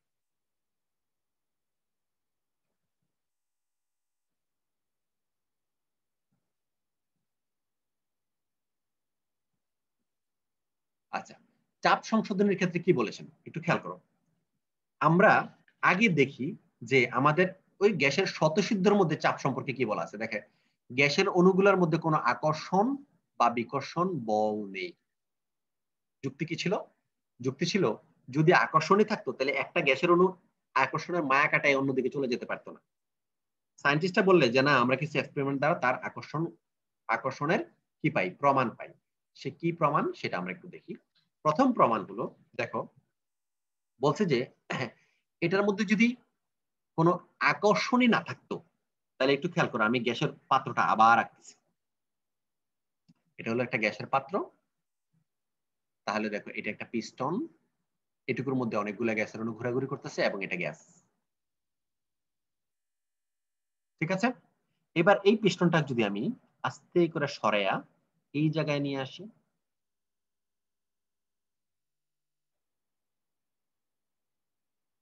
চাপ দিয়া, তাহলে এই অণুগুলো এখানে নাই, এখানে জড়ো হলো, তখন এটা তরল হয়ে যাবে। আবার চাপ দিয়ে যদি এটাকে এই জায়গায় নিয়ে আসো, তাহলে এই যে গ্যাসের অণুগুলা কঠিন হয়ে যাবে। তাহলে একটু খেয়াল করো, খেয়াল করো, আমরা পিস্টনের তিনটা অবস্থান দেখালাম। পিস্টনটা যখন অনেক উপরে থাকে, বিশাল আয়তন দখল করে, তাদের মধ্যে কোনো আকর্ষণ থাকে না, না থাকলে তারা নিজের মধ্যে ঘুরতে থাকে, তাই না? এখন আমি চাপ দিলাম, চাপ দেওয়ার ফলে গ্যাসের কোনো তরল হলো। তরল হলো কিভাবে? ডেফিনেটলি একটা না আরেকটার মধ্যে আকর্ষণ ক্ষমতা প্রাপ্ত হয়েছে। আকর্ষণ না থাকলে তো লেগে থাকার কথা না, লেগে না থাকলে তো তরল হবে না। বিচ্ছিন্ন অণু তো গ্যাস, তাহলে তরল হয়েছে কিভাবে? নিশ্চয়ই তার মধ্যে ক্ষুদ্র হলো একটা আকর্ষণ বল ছিল। এবং আরেকটা প্রমাণ ওরা দেখেছেন যে আরো বেশি কাছাকাছি নিয়ে আসো, তাহলে দেখবে যে এটা কঠিন হয়ে যাচ্ছে। কঠিন মানে আরো দৃঢ় বন্ধন। দ্যাট মিনস এই দৃঢ় বন্ধনটা হলো কিভাবে? যদি আকর্ষণ বলই না থাকতো তাহলে এটা কখনোই সম্ভব হতো না। এজন্য বলছে যে ওদের মধ্যে ক্ষুদ্র হলে একটা আকর্ষণ বল আছে, যেটা আপনি রিজেক্ট করেছেন। আরেকটা প্রমাণ দিয়েছে জুল থমসন প্রভাব। আরেকটা কি? এটা 1 নম্বর পরীক্ষা। 2 নম্বর পরীক্ষা হলো জুল থমসন প্রভাব পরীক্ষা। জুল থমসন পরীক্ষাতে উনি কি করেছেন একটু দেখো। জুল থমসন বলছে যে অনেকগুলা গ্যাসকে আমি যদি খুব ছোট্ট একটা পাত্রের মধ্যে একদম চিকন একটা ছিদ্র থাকবে, আপাতত বন্ধ থাকবে, হাইলি কনসেন্ট্রেটেড অবস্থায় চাপ দিয়ে রেখে দেই, যেটাকে আমরা সিএনজি তে করে থাকি। সিএনজি কনভার্সন করি না, ন্যাচারাল গ্যাসকে আমরা সিএনজি তে কনভার্টেড লিকুইড হিসেবে করি। এখন এটাকে এরকম একটা চিকন একটা নলের মধ্যে দিয়ে বিশাল একটা আয়তন বিশিষ্ট পাত্রের মধ্যে হঠাৎ করে ছড়িয়ে দিই, তাহলে দেখা যাচ্ছে যে পাত্রের যে নর্মাল টেম্পারেচার তার তাপমাত্রা কমে যায়। এটা থেকে বিজ্ঞানীরা কি সিদ্ধান্তে পৌঁছলেন? ওনারা দেখলেন যে এটাকে, এখানে খুব হাই ঘনত্বের গ্যাস আছে, খুব চিকন একটা, একদম চিকন মানে কি আমরা যে বডি স্প্রে দেই এরকম একটা চিকন ছিদ্র, অথবা সাইকেলে যে হাওয়া দেয় ওই হাওয়া এরকম একটা চিকন ছিদ্র দিয়ে হঠাৎ করে এটাকে দ্রুত সম্প্রসারণ হতে দিয়ে আস্তে আস্তে না। তাহলে দেখা গেল যে এই সিলিন্ডারের যে তাপমাত্রা ছিল নর্মাল টেম্পারেচার, এটা আস্তে আস্তে ঠান্ডা হয়ে যাচ্ছে, তাপমাত্রা কমে গেল। এর থেকে ওনারা কি ডিসিশন নিলেন? এই পরীক্ষা থেকে ডিসিশন নিলেন যে গ্যাস অণুগুলোর মধ্যে যদি আকর্ষণ না থাকতো তাহলে কি হতো না, এটা তরল হতো না, তাপ দেওয়া তরল, এবং এটাকে ছেড়ে দেওয়ার ফলে এই গ্যাসের অণুগুলা বন্ধন তৈরি হতো না, এবং বন্ধনগুলো ভেঙে ভেঙে আবার আলাদা হয়ে যাচ্ছে। তাহলে একটু খেয়াল করো, আমরা জানি যে কোনো রাসায়নিক বন্ধন গঠন হওয়ার সময় তাপমাত্রা ছেড়ে দেয়, আবার যখন বন্ধন ভাঙে তার তাপমাত্রা দরকার, তখন সে কি করছে, এই যখন বন্ধনগুলো ভেঙে আবার আলাদা আলাদা হয়ে গেল জায়গা পাওয়ার জন্য, তখন সে কি করলো, দ্রুত এই পাত্রের শরীর থেকে তাপমাত্রা সে নিয়ে নিচ্ছে, বন্ধন ব্রেকিং এনার্জি যেটা। তো নিয়ে নিতে গিয়ে সে যে কাজটা করলো, এটা তখন কি করলো, তাৎক্ষণিকভাবে আমরা অনুভব করলাম এই পাত্রটার বডিটা ঠান্ডা হয়ে গেল। এই দুটো যে এই জিনিসটা, এই দুটোর ক্ষেত্রে আমরা অস্তিত্ব পেলাম কি, এটার মধ্যেও গ্যাসের মধ্যে বন্ধনের অস্তিত্ব পেলাম, এই দুটো এক্সপেরিমেন্টের মধ্যে বন্ধন অস্তিত্ব পেলাম। এই এক্সপেরিমেন্ট গুলো থেকে ওনারা ডিসিশন নিলেন না যায় এটুকু আপনারা বলছেন যে ইগনোর করছেন, তাদের মধ্যে আকর্ষণ বিকর্ষণ বল নেই, এটা হবে না, এটার মধ্যে আকর্ষণ বিকর্ষণ বল আছে। এখন এই যে আকর্ষণ বিকর্ষণ বল আছে, সেই বলটাকে তুমি অ্যাড করে দিতে হবে, না হলে কি হবে না, এটা ভুল হবে। এখন আমরা একটু খেয়াল করি দেখি কি হয়। এই যে চাপ, চাপের সাথে কোন রাশিটা যোগ করতে হবে একটু খেয়াল করো। এখন N square A by V square, খেয়াল করো, চাপটা হলো আমরা নর্মাল চাপ পি ধরি, এই পির সাথে যেটুকু আগে ইগনোর করা হয়েছিল সেটাকে আমাদের কি করা হয়েছে, এখানে নিয়ে আসছে N square A by V square. খেয়াল করছো, এখানে N square A by V square. এখানে একটু খেয়াল করো, এখানে এ হলো একটা ভ্যান ডার ওয়ালস ধ্রুবক, বুঝছো? এ হলো একটা ভ্যান ডার ওয়ালস ধ্রুবক, আর ভি হলো গ্যাসের আয়তন, এন হলো তার মূল সংখ্যা। একটু খেয়াল রাখো, এর আগে যে আমরা সিদ্ধান্তটা নিলাম এখানে একটা সংশোধনী আছে, এটাকে যদি এন মোল গ্যাসের জন্য বলো ভি মাইনাস এন বি, এখানে এন হলো এম মোল সংখ্যা। আমরা তো একটা সিঙ্গেল একটা দুটো অণু নিয়ে কাউন্ট করি না, এন সংখ্যক অণু, এই জন্য এটাকে এভাবে না লিখে আমরা এভাবে লিখি। তাহলে একটু খেয়াল করো, আদর্শ গ্যাসের সমীকরণটা হলো, আমরা একটা আদর্শ গ্যাসের সমীকরণ আমরা জানি PV ইকুয়াল টু nRT, এটা আমরা জানি একটা আদর্শ গ্যাসের সমীকরণ। এখানে টার্মগুলা কি, এটা হলো চাপ, এটা হলো আয়তন, এটা হলো মোল সংখ্যা, এটা হলো মোলার গ্যাস ধ্রুবক ধ্রুবক, আর এটা হলো টি হলো পরম তাপমাত্রা। এটা হলো আদর্শ গ্যাস কি সমীকরণ, আদর্শ। আমি নিচে আবার লিখে প্যাচ লেগে গেছে, এটা হলো চাপ, দেখো একটু, এটা হলো চাপ, আর ভি হলো আয়তন, আর এন হলো মোল সংখ্যা, আর এ হলো মোলার গ্যাস ধ্রুবক, আর টি হলো পরম তাপমাত্রা। আমি আবারও লিখতেছি, এটা আদর্শ গ্যাসের সমীকরণ। ওই যে খেয়াল করছো, আমরা যে শতসিদ্ধ, সেই শতসিদ্ধ থেকে ওরা বলছে যে এই আদর্শ গ্যাসের সমীকরণ হলো পিভি ইকুয়াল টু এন আর টি। তখন ওরা এটা ওখান থেকে ধরে নিয়েছে যে হ্যাঁ এটা আবার প্রমাণ আছে, এটা একটা প্রমাণ আছে। এটা আমরা ফিজিক্স কেমিস্ট্রিতে এটা আমাদের নাই, পড়ানো হয় না, ফিজিক্সে এটা পড়ানো হয়। তো একটু খেয়াল করো, এটা পি ইকুয়াল টু এন, এটা আদর্শ গ্যাসের সমীকরণ। পি হলো চাপ, ভি হলো আয়তন। এখানে সংশোধন করতে হবে। তাহলে ওই যে চাপটা কি, মানে এখানে কি ইগনোর করা হয়েছিল, এদের মধ্যে আকর্ষণ বিকর্ষণ বলে, এখানে ইগনোর করা হলে এখন দেখো পি এর সাথে আমি কি যোগ করতেছি, দেখো যোগ করতেছি, দেখো যেটা যোগ করতেছি সেটা হলো N square A by V square. এটা যোগ করার ফলে এখন আমরা কি নিলাম, এই হলো চাপের প্যাকেজ টোটাল, যেটুকু আগে ইগনোর করছিলাম সেটা যোগ করে দিলাম। এবার ভি হয় কি, ভি একটু কি দেখো, ভি এর ক্ষেত্রে কি আসতেছে দেখো, ভি আমরা নর্মাল ভি ধরছিলাম, এই ভি এর সাথে মাইনাস বি, তাহলে একটা এন মোল যেহেতু এন বি লাগাই দিই। আর বাকিটা হলো কি দেখো, বাকিটা হলো এন আর টি। ঠিক আছে, কেন এগুলো চেঞ্জ হবে না একটু খেয়াল করো। একটা নির্দিষ্ট পাত্রের মধ্যে যখন কোনো গ্যাস সংখ্যা থাকবে, এই মোল সংখ্যা বাড়বে না কমবে না, এই জন্য এন। আর আর হলো কেন, এটা যেহেতু এক ইউনিভার্সাল ধ্রুবক, একটা গ্যাসের জন্য যে আর এর মান যা, সবগুলোর জন্য তা। টি কেন স্থির থাকবে, একটা গ্যাসের জন্য টেম্পারেচার যদি 25°C বা 298 কেলভিন হয়, তাহলে বাকিটার জন্য সবগুলোর জন্য সেম হবে। তার মানে এইটুকু জায়গার মধ্যে তো সে ঘুরতেছে, এই জন্য এটা চেঞ্জ হয় না। তাহলে এই আদর্শ গ্যাসের সমীকরণ, অথবা এটাকে বলে ভ্যান ডার ওয়েলস সমীকরণ। ঠিক আছে, এটা আদর্শ গ্যাস সমীকরণ থেকে আমরা কোথায় আনলাম, এটাকে বলে ভ্যান ডার ওয়েলস সমীকরণ, অথবা চাপ সংশোধনী, আয়তন সংশোধনের ফলে কি দেয়। দেখো এখান থেকে বিভিন্ন ধরনের প্রবলেম হতে পারে। তোমাকে বললো 32 গ্রাম অক্সিজেন এর জন্য ভ্যান ডার ওয়েলস সমীকরণটি লিখো। তাহলে এখন 32 গ্রাম দিয়ে তুমি কি করতে পারো, তুমি দেখবা 32 গ্রাম সমান কত মোল, n ইকুয়াল টু, দেখো oxygen O2, oxygen 16 into 2 equal to 32, তাই কত মোল, n ইকুয়াল টু 1 মোল।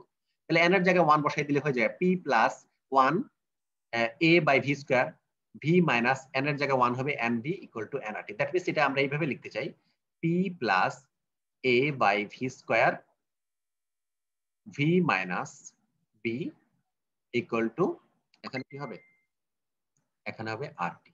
এই এখন যদি তোমাকে কোনো একটা ইনফরমেশন দেয় এখানে 2 মোল বা 5 মোলের জন্য, জাস্ট এন এর জায়গায় 2 বা 5 বসাই দিয়া, এটা এইরকম প্রবলেম অবজেক্টিভেও দেয়, আর সৃজনশীলতার ব্যাখ্যামূলক অনেক কিছু আসতে পারে। অতএব তোমরা তোমাদের মতো করে ডিটেইলস বুঝবে এবং ওইভাবে হিসাব করবে। গ্যাসের গতিতত্ত্ব যেহেতু আসলাম, ওখানে একটা গতিবেগ আছে, ওখানে একটা বিশেষ জিনিস রয়ে গেছে, সেই জিনিসটা আমরা ফেলে আসছি। যেহেতু আমাকে গতিতত্ত্বের সাথে সংশোধনীটা আলোচনা করতে হবে, এই জন্য আমি এটা স্কিপ করে চলে আসছিলাম।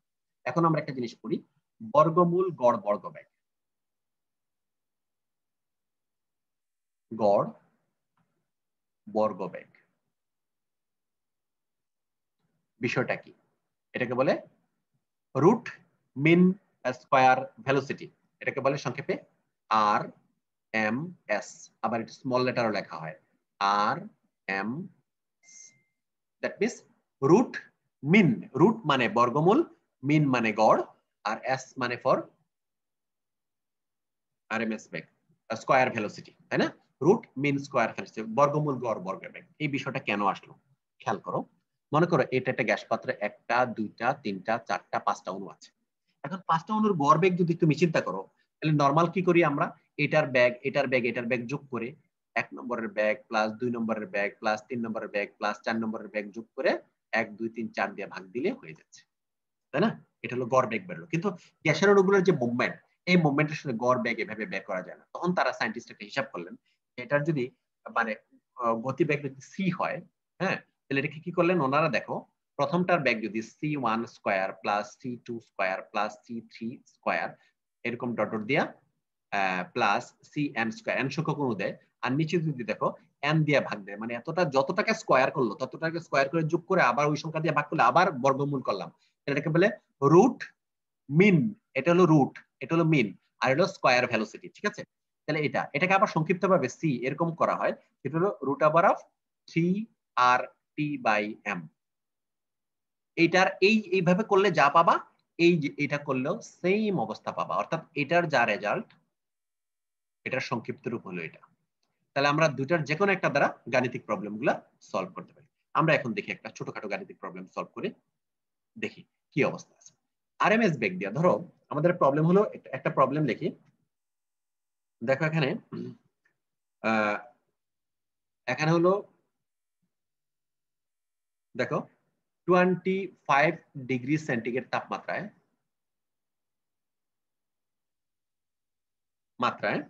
দেখো তাপমাত্রায় নাইট্রোজেন এর RMS বেগ কত? একদম ছোট্ট একটা প্রবলেম, এগুলা দেখবা প্রশ্ন উল্টে এলে পাবা, কোনো না কোনো ভাবে অবজেক্টিভও পাইতে পারো, সৃজনশীলও পাইতে পারো। ভেরি ভেরি ইম্পর্টেন্ট টপিক জিনিসটা। তাহলে এটা যদি তুমি বুঝতে চাও, তাহলে আমরা জানি এটার মধ্যে RMS বেগ বের করতে হলে আমরা যে RMS বেগ c = √3RT/m। এখন আমরা ইউনিট কনভার্সনটা একটু চিন্তা করব। দেখো এখানে আমরা একটু খেয়াল করি, তাহলে এখানে কোনটা কি? এখানে m কত? m হলো নাইট্রোজেন, এটা হলো নাইট্রোজেন হলো কত? 14 দুগুণে 28, 28 না? একটু খেয়াল করো, 28 তো কোনো ভর হয় না, কিন্তু আমরা যদি লিখি গ্রাম পার মোল, একটু খেয়াল করো, গ্রাম পার মোল, এই গ্রাম পার মোলটাকে যদি আমি রাখি, আর এর মানটা আমরা যে এককে নেব, এই ভরটা আমরা সেই এককে নিতে হবে। তাহলে এটা যেহেতু জুলে নেব, এটাকে একটু চেঞ্জ করে নিতে হবে এমকেএস পদ্ধতিতে। 28 × 10⁻³ কেজি পার মোল, তার মানে এটা এমকেএস পদ্ধতির এককে কনভার্ট হলো। তাহলে আমাদের প্রথম প্রবলেম গেল। তারপরে দেখো দ্বিতীয়টা, তাহলে দ্বিতীয়টা যদি আমরা যাই এম এর পরে দেখো আর এর মানটা কত? এই যেহেতু এমকেএস পদ্ধতি আসছে 8.314, এখানে হবে জুল পার কেলভিন পার মোল, জুল পার কেলভিন পার মোল, এটা তোমাদের মুখস্থ থাকার কথা এবং মুখস্থ থাকতে হবে। আচ্ছা, এবার টি হলো কত? দেখো 25 ডিগ্রি সেন্টিগ্রেড, তাহলে 25 সেন্টিগ্রেডের সাথে 273 যোগ করতে হয়, ইকুয়াল টু হলো 298 কেলভিন, তাই না? 298 কেলভিন। তাহলে আমরা এই ইউনিটগুলো যদি এখানে বসাই, তাহলে আমাদের কি হয় দেখো, এখানে দেখো 3 ফর্মুলার ইনটু আর 8.314 ইনটু এখানে কি আসছে টি হলো 298, এটা একটু বাড়াই দিবা, ক্যালকুলেটরে যখন ফাংশন করবে আমি বলে দিচ্ছি কি করতে হবে।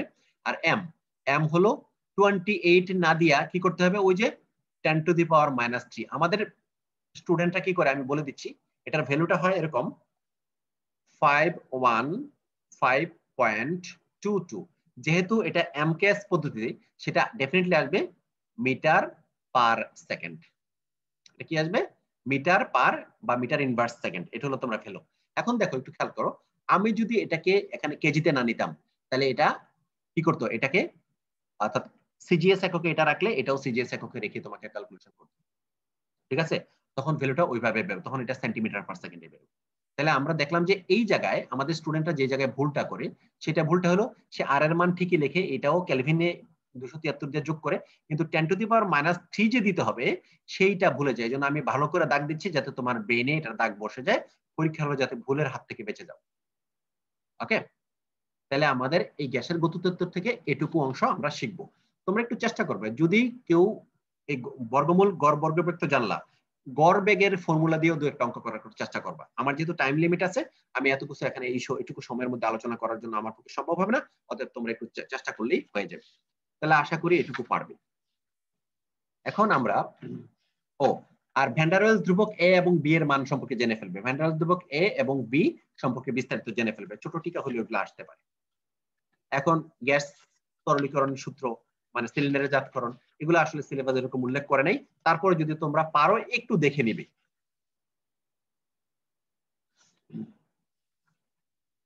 ওকে, এখন আমরা অ্যাসিড বেজ নিয়ে কথা বলবো। এই পর্যায়ে আমরা মানে লেকচারের থার্ড পার্টে আমরা চলে আসছি, সেটা হলো অ্যাসিড বেজ। আচ্ছা, অ্যাসিড বেজ সম্পর্কে জানতে হলে আমাদের অনেক কথা বলতে হয়, যেমন অ্যাসিডের পুরাতন মতবাদ কি, ক্ষারের পুরাতন মতবাদ কি, তারপরে এটাকে ডেভেলপ করে প্রথম যেটা আসছে সেটা হলো আরহেনিয়াস মতবাদ। কি মতবাদ?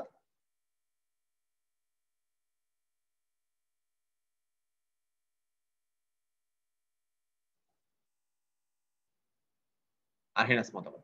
এখন আমরা জানবো অ্যাসিডের আরহেনিয়াস মতবাদ কি। দেখি আমরা যে সকল যৌগ তার মধ্যে হাইড্রোজেন থাকবে এবং জলীয় দ্রবণ পানির মধ্যে দেওয়া মাত্রই সেটা হলো H+ রিলিজ করতে পারবে, H+ মুক্ত করবে, তার হলো অ্যাসিড। আর ক্ষার কারা? ক্ষার হলো যে সকল হাইড্রোক্সিল মূলক যুক্ত যৌগ, সেটা এগেইন পানির মধ্যে, একোয়া মানে পানির মধ্যে দেওয়ার সাথে সাথে সেটা হলো সোডিয়াম প্লাস এবং hydroxyl ion minus. That means acid হলো তারা যারা জলীয় দ্রবণে H+ মুক্ত করতে পারবে, ক্ষার হলো তারা জলীয় দ্রবণে হাইড্রোক্সিল আয়ন মুক্ত করতে পারবে। তোমরা অ্যাসিড থেকে এই সংজ্ঞাটার উপরে ভর করে অ্যাসিড ক্ষার সংজ্ঞা শিখে আসছো, ঠিক আছে, কোনো সমস্যা নাই। তাহলে আমরা দেখতেছি যে আর্হেনিয়াস মতবাদের সাফল্য কি একটু দেখি। তাহলে সংজ্ঞাটা হিসেবে যদি বলি, যে সকল রাসায়নিক পদার্থ জলীয় দ্রবণে প্রোটন বা H+ আয়ন দান করতে পারে তারা হলো অ্যাসিড, আর যে সকল রাসায়নিক পদার্থ জলীয় দ্রবণে কি আয়ন দান করতে পারে, হাইড্রোক্সিল আয়ন দান করতে পারে, তারা হলো কি হলো বেস বা ক্ষার। তাহলে আমরা দেখলাম অ্যাসিড বেস যে মতবাদের মধ্যে আমরা দুটো জিনিস পেয়ে গেলাম, দুটো সংজ্ঞা।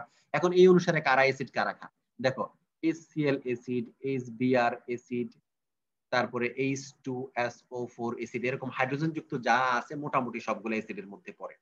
কিন্তু একটু খেয়াল করো তো দেখি, CH3 এটা কি অ্যাসিড হবে? CH4 অ্যাসিড হবে না। কারণ হলো কি, এটার মধ্যে এইগুলো এত বেশি শক্তিশালী বন্ধন দ্বারা আবদ্ধ যেটা শুধুমাত্র পানির সাথে বিক্রিয়া করে H+ কে ত্যাগ করতে পারে না। তার মানে এটা অ্যাসিড থাকা সত্ত্বেও যেহেতু জলীয় দ্রবণে প্রোটন রিলিজ করতে পারে না, প্রোটন দান করতে পারে না, অ্যাসিড নয়। তাহলে আমাদের বুঝতে হবে কোনটা অ্যাসিড কোনটা অ্যাসিড নয়। এবার আমরা ক্ষার সম্পর্কে জানি।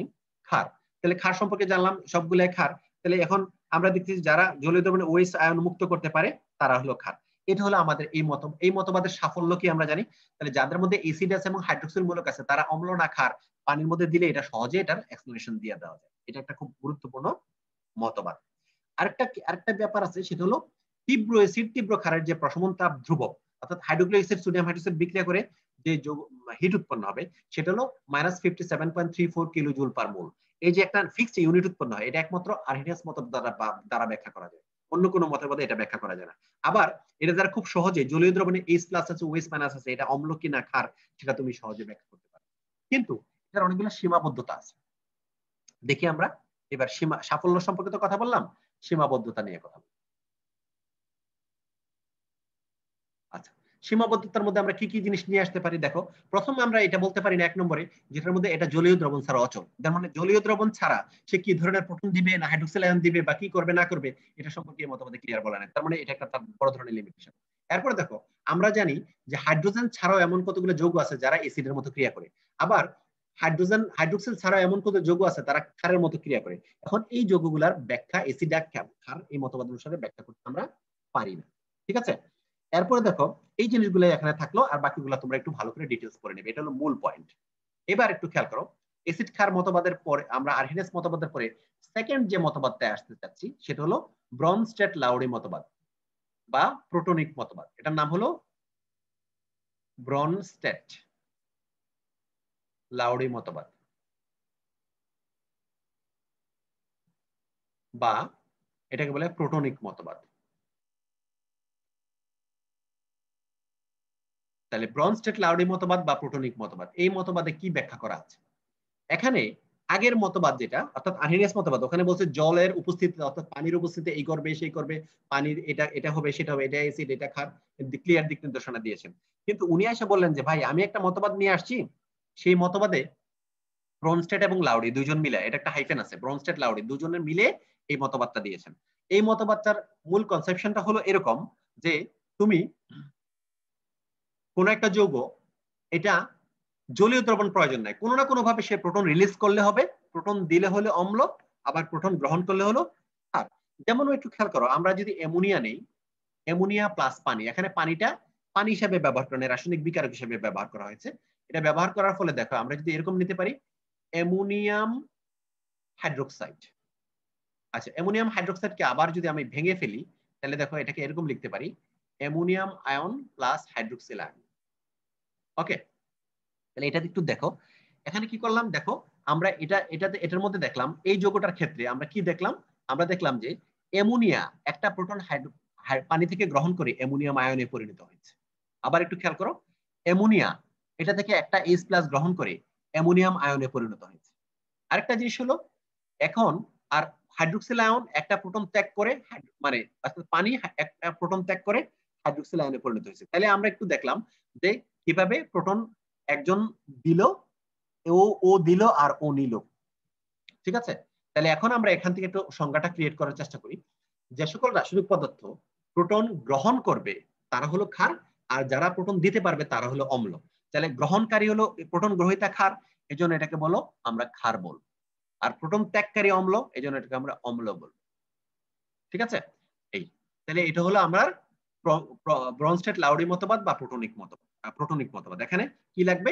প্রোটনের উপস্থিতি লাগবে, অথবা প্রোটন ত্যাগ করা অথবা গ্রহণ করার ক্ষমতা থাকতে হবে। এই ধরনের সকল যৌগ এই মতবাদের আন্ডারে খুব সহজেই এটা ব্যাখ্যা করা যায়। ঠিক আছে, এই মতবাদ অনুসারে আবার এটা ব্যাখ্যা করা যায়, পানি যে একই দ্বারা অম্ল এবং ক্ষার হিসেবে বিক্রিয়া করে, এটা খুব সহজেই তুমি ব্যাখ্যা করতে পারবে। ঠিক আছে, এটা হলো তুমি ব্যাখ্যা করতে পারবা। তাহলে দেখো পানি যে একই ধারা অম্ল এবং ক্ষার, এটা ব্যাখ্যা করতে হলে প্রথমে এখানে পানি কি অম্ল, আবার HCl দেখো হাইড্রোক্লোরিক অ্যাসিডের সাথে যদি তুমি কি করো পানি বিক্রিয়া করো, তাহলে এটা কি উৎপন্ন করে দেখো H3O+, that means hydronium ion তৈরি করলো, আর প্লাস হলো কি দেখো Cl-। এখানে কি করলো, এটাও ব্রনস্টেড-লাউরির মতবাদ অনুসারে কি অম্ল ক্ষার। ও যেহেতু প্রোটন ত্যাগ করে ক্লোরাইড আয়নে পরিণত হচ্ছে, অর্থাৎ এটা হলো অম্ল, আর ও যেহেতু প্রোটন গ্রহণ করে হাইড্রোনিয়াম আয়নে পরিণত হচ্ছে, এটা ক্ষার। তাহলে দেখো এই দুইটা বিক্রিয়ার মধ্যে এটা হলো পানি অম্ল আর এখানে হলো পানি ক্ষার। তাহলে তুমি এটা কোন মতবাদ অনুসারে ব্যাখ্যা করতে পারবা একই ধারে পানি অম্ল এবং ক্ষার হিসেবে আচরণ করতেছে? ডেফিনেটলি সেটা ব্রনস্টেড মতবাদ বা প্রোটনিক মতবাদ। যেহেতু প্রোটন নিয়ে কাজ করবে, জন্য এটা আরেক নাম প্রোটনিক মতবাদ অথবা ব্রনস্টেড-লাউরি মতবাদ। এই মতবাদের মানে অনেকগুলা সাফল্য আছে, আগেরটার মতো সীমাবদ্ধতা আছে। তোমরা একটু বই থেকে ভালো করে দেখে নিবে কি কি ধরনের প্রবলেম, সাফল্য। তাহলে আমরা একটু দেখতেছি, দুই একটা উদাহরণ আমি দিয়ে দেখাই দিই, তাহলে আমাদের জন্য একটু সুবিধা হবে। দেখো একটু খেয়াল করো, আমি যদি বলি সালফিউরিক অ্যাসিড অম্ল না ক্ষার, তুমি বলবা যে স্যার এটা তো H+ দান করবে, অতএব এটা অম্ল। ওকে, আমি যদি বলি এরকম HSO4-, এটা কি অম্ল না ক্ষার? তাহলে তুমি বলবে যে স্যার এটা তো এরকম অম্ল হিসেবে কাজ করবে। কিন্তু আরেকজনে যদি বলবে যে স্যার HSO4-, সেটা আরেকটা প্রোটনের ঘাটতি আছে, প্রোটন নিয়ে H2SO4 তৈরি করবে, তাহলে এটা কি হবে? ডেফিনেটলি এটা প্রোটন রিসিভকারী, সেটা হলো ক্ষার হবে। তার মানে দেখা যাচ্ছে যে এটা কখনো অম্ল হিসেবে কাজ করবে, তখনও ক্ষার হিসেবে কাজ করবে। তাহলে কখন অম্ল? যখন প্রোটন ত্যাগ করবে, কখন ক্ষার? যখন প্রোটন গ্রহণ করবে। এইভাবে তুমি যোগগুলো লিখে লিখে অ্যানালাইসিস করবে, তাহলে তুমি বুঝতে পারবা কোনটা অম্ল এবং কোনটা ক্ষার। ওকে, এই মতবাদের আন্ডারে খুব গুরুত্বপূর্ণ একটা জিনিস আছে, সেটা হলো অনুবন্ধী অম্ল ক্ষার।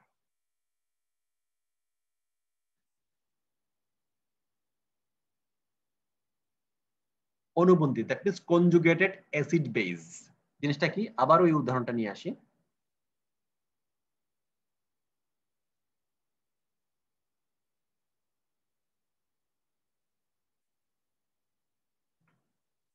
তাহলে এটা আমরা একটু ভেঙে লিখে দিই, বেটার হয়। Plus OH-। ওকে, ঠিক আছে। তাহলে এখন কনজুগেটেড অ্যাসিড বেস কি সেটা একটু খেয়াল করো। এই জাস্ট আমরা এটা কিন্তু ব্রনস্টেড-লাউরি মতবাদ অনুসারেই আমরা একটু নিলাম। নেয়ার পরে এখন এটাকে আমরা কি করব দেখো, এখন আমি এটাকে যেটা করব সেটা হলো দেখো, আমরা এরকম বলবো কোন একটি রাসায়নিক পদার্থ, কোন একটি ক্ষার এক বা একাধিক প্রোটন গ্রহণ করে, দেখো একটু খেয়াল রাখো, কোন একটি ক্ষার, এই ক্ষারটাকে আমরা নিলাম, এটা একটা ক্ষার, আমরা জানি এটা একটা ক্ষার। এই ক্ষার এক বা একাধিক প্রোটন গ্রহণ করে যে অম্লে পরিণত হয়, তাকে বলা হয় ওই ক্ষারের অনুবন্ধী অম্ল।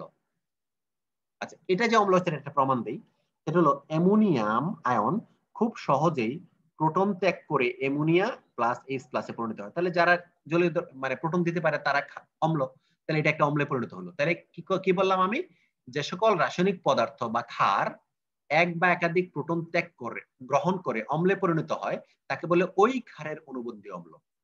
ঠিক, আমরা অনুবন্ধী ক্ষার, তাহলে এটা কি? এটা ক্ষার, তো এটা হলো অম্ল, এই বিক্রিয়া এটা অম্ল। এই অম্লটা, কোন একটি অম্ল এক বা একাধিক প্রোটন ত্যাগ করে যে ক্ষারে পরিণত হয়, তাকে বলা হয় অনুবন্ধী ক্ষার। আমি আবারও বলতেছি, যে সকল অম্ল এক বা একাধিক প্রোটন ত্যাগ করে ক্ষারে পরিণত হয়, তাকে বলে ওই অম্লের অনুবন্ধী ক্ষার। এটাই ছিল অনুবন্ধী অম্ল ক্ষারের কনসেপ্ট। এবং এটা যে ক্ষার সেটার আমি প্রমাণ দেই। দেখো এটা যে একটা ক্ষার, সেটা হলো খুব দ্রুত প্রোটন গ্রহণ করে পানিতে পরিণত করে। তাহলে যেহেতু প্রোটন গ্রহণ করতে পারে, প্রোটনিক মতবাদ বা ব্রনস্টেড-লাউরি মতবাদ অনুসারে সেটা কি? ক্ষার। আর যেহেতু প্রোটন রিলিজ করতে পারে, তাহলে প্রোটনিক বা ব্রনস্টেড-লাউরি মতবাদ অনুসারে সেটা কি? সেটা হলো তোমার প্রোটন ত্যাগ করে, অথবা এটা অম্ল। এই হলো অনুবন্ধী অম্ল ক্ষার মতবাদ। একটা মতবাদ আছে, সেটা হলো লুইস মতবাদ। এটা খুবই সহজ। লুইস মতবাদ নাম্বার 3। মতবাদ। লুইস মতবাদটা কি জিনিস সেটা আমরা একটু দেখি। লুইস মতবাদ হলো ইলেকট্রন জোড় দ্বারা যে সকল কোন একটা রাসায়নিক বন্ধন গঠন করার সময় যে সকল পরমাণু এক জোড়া ইলেকট্রন দান করতে পারে, অর্থাৎ আমরা জানি দান করতে পারে, তখন এটা কি করে একটা আমরা জানি একটু একটু দাঁড়াও, এটা পরে বলতেছি, আগে আমরা একটু দেখেন। এটা হলো sp3 সংকরণ অ্যামোনিয়া অণু। ওকে, এই অ্যামোনিয়া অণুটা আমরা যদি এভাবে লিখি, হ্যাঁ, সে একটা প্রোটনের সাথে যৌগ গঠন করবে। একটু খেয়াল করো, তাহলে এটা কি করবে? Ammonium ion. তাহলে এই নাইট্রোজেনের 3টা সমযোজী বন্ধন, আর এই হাইড্রোজেনের সাথে সে এক জোড়া ইলেকট্রন যেহেতু সে দেয়, এটা একটা সন্নিবেশ বন্ধন গঠন করবে এবং টোটাল যৌগটার মাথায় একটা পজিটিভ চার্জ, যেটাকে আমরা অ্যামোনিয়াম আয়ন হিসাবে, এটা অ্যামোনিয়াম NH4 আয়ন হিসেবে দেখাই। তাহলে অ্যামোনিয়াটা অ্যামোনিয়াম আয়ন হিসেবে কিভাবে গঠন করলো? এভাবে গঠন করলো। তাইলে আমরা এখান থেকে সংজ্ঞাটা দিতে পারি যে একটি যৌগ গঠনকালে এক জোড়া ইলেকট্রন জোড় দাতা গ্রুপ হলো কি? ক্ষার। তাহলে অ্যামোনিয়া একটা ক্ষার। আর ইলেকট্রন জোড় গ্রহীতা গ্রুপ হলো অম্ল, তাহলে এটা অম্ল। দেখো H+ অলওয়েজ অম্ল, অ্যামোনিয়া অলওয়েজ ক্ষার। তাহলে আমরা আবারও বলি লুইস মতবাদটা খুবই সোজা। সেটা হলো যে সকল গ্রুপ বা রাসায়নিক পদার্থ কোন একটা যৌগ গঠনকালে এক জোড়া ইলেকট্রন দান করে কি করে, তাকে বলে লুইস ক্ষার। আর যে সকল রাসায়নিক পদার্থ মূলক বা আয়ন এক জোড়া ইলেকট্রন রিসিভ করতে পারে বা গ্রহণ করতে পারে, তার একটা অম্ল, সেটা হলো লুইস মতবাদ অনুসারে এরকম অম্ল। আমরা এরকম অনেকগুলো উদাহরণ দিতে পারি। যেমন পানি যখন হাইড্রোনিয়াম আয়ন গঠন করে, মনে করো পানি, এই H, 2 জোড়া মুক্ত ইলেকট্রন আছে, সে একটা H+ এর সাথে যৌগ গঠন করবে। তাহলে কি করবে? দেখো, এই H ও এই H এক জোড়া মুক্ত ইলেকট্রন থাকলেও এক জোড়া দিয়ে তার সাথে সেই সন্নিবেশ বন্ধন গঠন করে। তখন পজিটিভ চার্জটা তার মাথায় না দিয়ে পুরা যৌগের মাথায় দেই, আমরা যেটাকে সংক্ষেপে H3O+। এই পানি যখন H+ এর সাথে বিক্রিয়া করে হাইড্রোনিয়াম আয়ন গঠন করে বা অক্সোনিয়াম আয়ন গঠন করে, তখনও দেখা যাচ্ছে যে এই এক জোড়া ইলেকট্রন দিতেছে, অতএব এটা হলো কি? ক্ষার। আর এক জোড়া ইলেকট্রন গ্রহণ করতেছে, সেটা হলো অম্ল। পানি এখানে ক্ষার, আর এটা হলো H+ হলো অম্ল হিসেবে কাজ করছে। এটা হলো লুইস মতবাদের এক্সপ্লেনেশন। ওকে, আমরা এই পর্যায়ে আমরা কি করলাম? অ্যাসিড ক্ষারের বিভিন্ন মতবাদ মোটামুটি একটা ধারণা তোমাদের দেওয়ার চেষ্টা করলাম। আশা করি তোমরা আরো বেশি বেশি স্টাডি করবে এবং ভালো কিছু জানতে পারবে।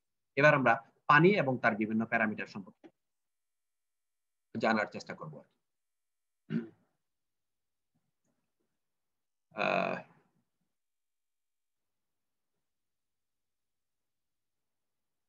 আচ্ছা, তো পানি সম্পর্কে জানতে হলে দেখো,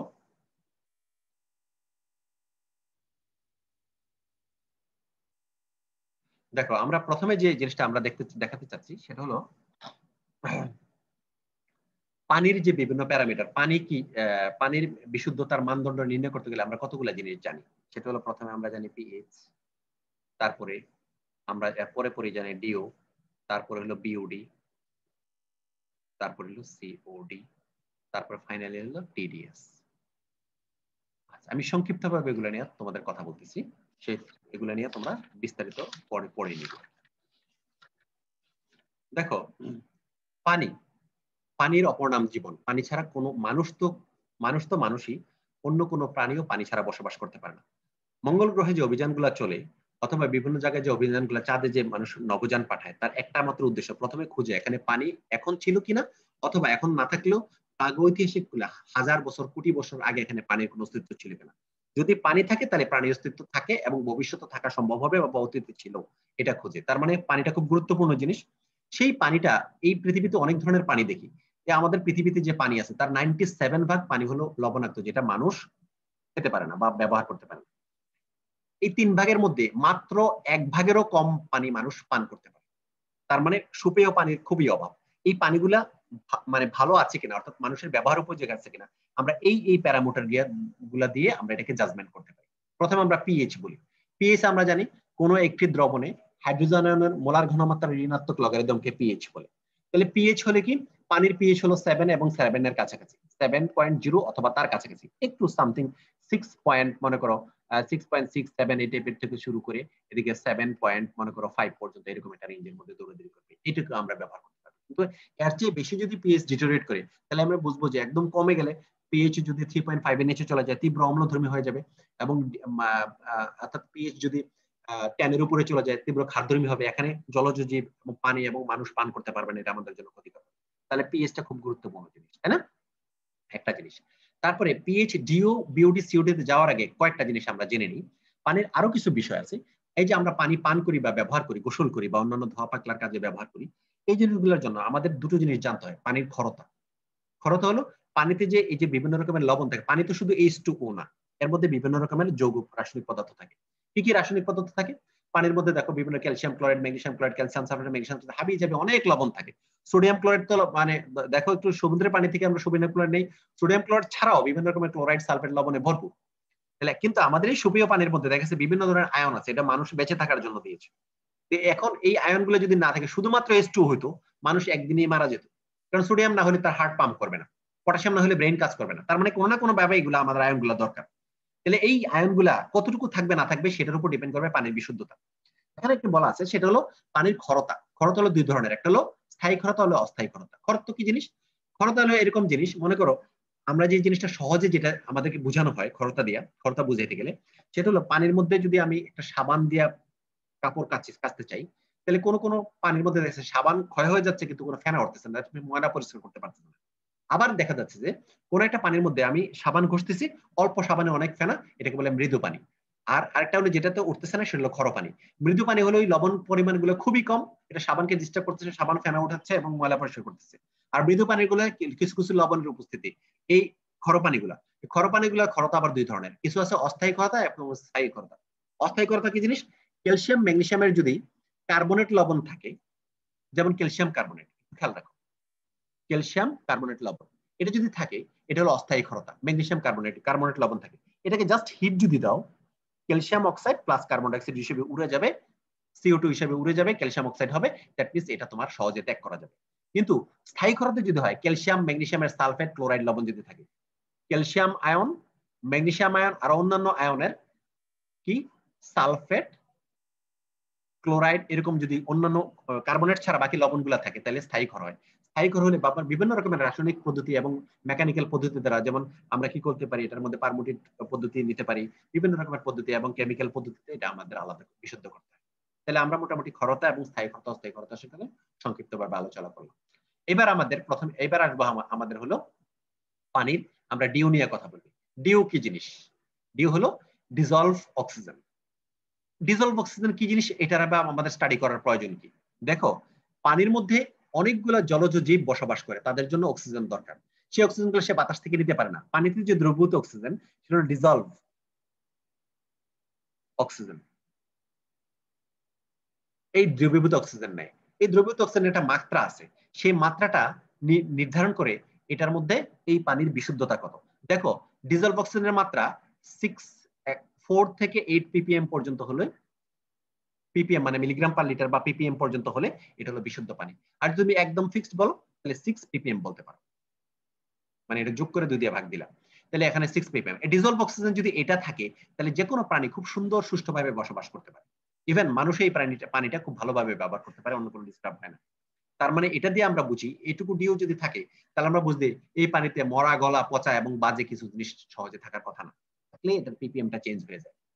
ওকে, তাহলে ডিজলভ অক্সিজেন খুব গুরুত্বপূর্ণ একটা প্যারামিটার, এটা আমরা দেখলাম।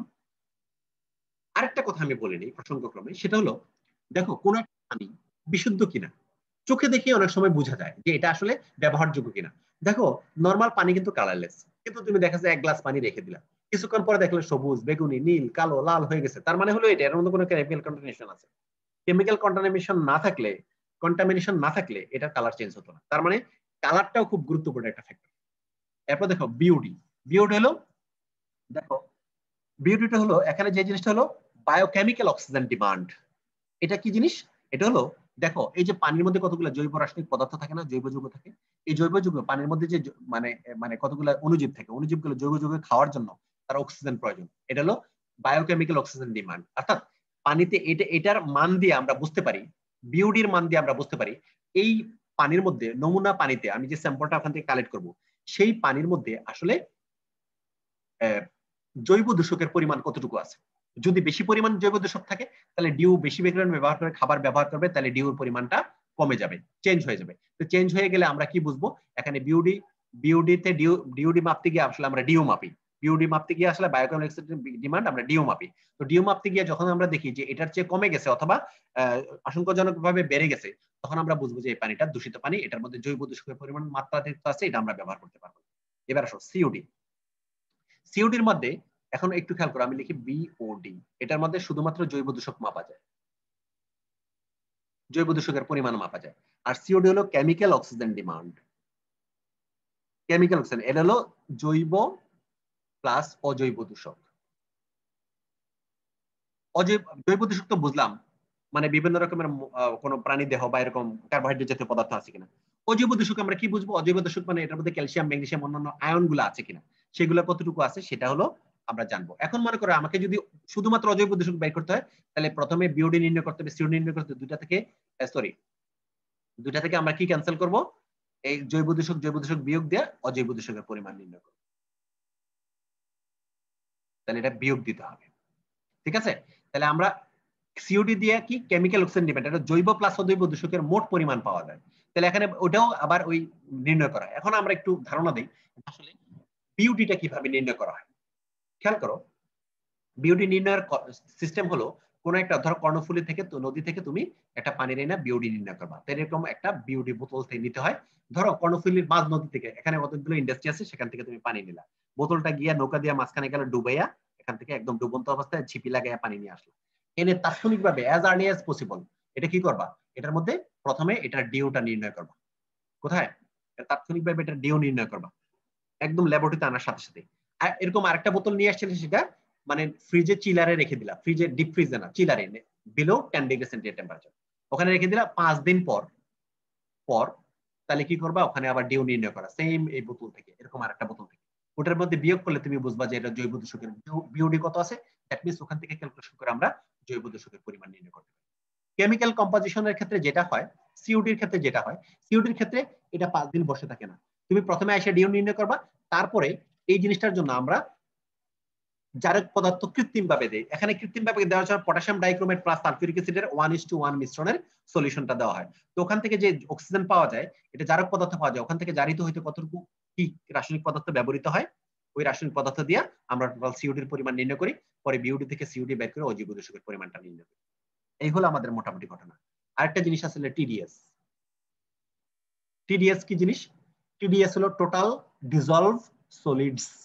সলিড না কিন্তু সলিডস, অনেকগুলা সলিড আছে, কঠিন পদার্থ আছে। Total dissolved solids. তুমি যে পানির বোতল দিয়ে পানি খাও, ওখানে লেখা আছে কোন কোন পদার্থের প্যারামিটার গুলো, আজকে গিয়া ওগুলা দেখবে যে ওখানে বোতলের গায়ে আসলে কোন প্যারামিটারের কথা কি লেখা আছে, তাহলে একটা ধারণা হবে। ওখানে দেখো ওই বোতলটার গায়ে লেখা আছে মাম অথবা fresh pure drinking water, not mineral water. আমরা ভুল করে বলি যে মিনারেল ওয়াটারের বোতলটা দাও। No, this is not mineral water. তাহলে আমরা জানতে হবে যে আমাদের according to BDS, Bangladesh standard অর্থাৎ বিএসটিআই রুলস অনুসারে আমাদের বিডিএস কি, সরি টিডিএস, টিডিএস কতটুকু থাকবে ড্রিঙ্কিং ওয়াটারে সেটা আমরা জানবো। এটা থাকবে less than 500 ppm। That means যত সলিড থাকবে, সোডিয়াম, পটাশিয়াম, ক্যালসিয়াম, ম্যাগনেসিয়াম যা থাকবে, সবগুলো মিলে আমার কতটুকু থাকতে হবে? 500 মিলিগ্রামের নিচে। তাইলে এটা খাওয়ার যোগ্য থাকবে এবং এটাকে বলে পিওর ড্রিঙ্কিং ওয়াটার। ওয়াটার যে ট্রিটমেন্ট প্ল্যান্ট গুলো আছে, যে ইন্ডাস্ট্রি গুলোতে, তারা এই জিনিসটা খুব কঠোরভাবে মেনটেন করে। ঠিক আছে? তারপরে যে জিনিসটা আমরা দেখবো সেটা হলো, এবার আসো আমরা পাইলাম তো পিওর ড্রিঙ্কিং ওয়াটার, এবার আসলো মিনারেল ওয়াটার আমরা কাকে বলি, মিনারেল ওয়াটার কি কাজ করে? মিনারেল ওয়াটার হলো, দেখো টিডিএস যদি টিডিএস এর পরিমাণ 500 থেকে যদি 1000 এর মধ্যে হয়, 1000 ppm এর মধ্যে হয়, এটাকে বলে মিনারেল ওয়াটার। কি ওয়াটার বলা হয়? ওয়াটার। মিনারেল ওয়াটার কি জিনিস? মিনারেল ওয়াটার হলো, এটা হলো আমাদের মিনারেল ওয়াটার। তো মিনারেল ওয়াটার আমরা যখন পাই, তখন আমরা দেখি এর মধ্যে বেশি। এই সারা ওয়ার্ল্ডে দেখা যাচ্ছে কয়েকটা হাতে গোনা কোম্পানি আসলে মিনারেল ওয়াটার তৈরি করে। আমরা যেগুলো খাই এগুলো মিনারেল ওয়াটার না। যেমন পৃথিবীর মধ্যে একটা বিখ্যাত ব্র্যান্ড হলো, ওরা ভালো মিনারেল ওয়াটার তৈরি করে। এরকম মিনারেল ওয়াটার গুলো অনেক বেশি এক্সপেন্সিভ, এটা আমাদের আসলে আমাদের বডির জন্য প্রয়োজন না। আরেকটা ইনফরমেশন দিয়েছি, এই টিডিএস কেন একটা গুরুত্বপূর্ণ প্যারামিটার হয়ে দাঁড়ালো, তার কারণ হলো এই পিপিএম যদি, এই টিডিএস এর মান যদি গ্রেটার দেন 1200 হয়, সরি 12,000 লিখে ফেললাম, এটা যদি আমরা গ্রেটার দেন 1200 হয়,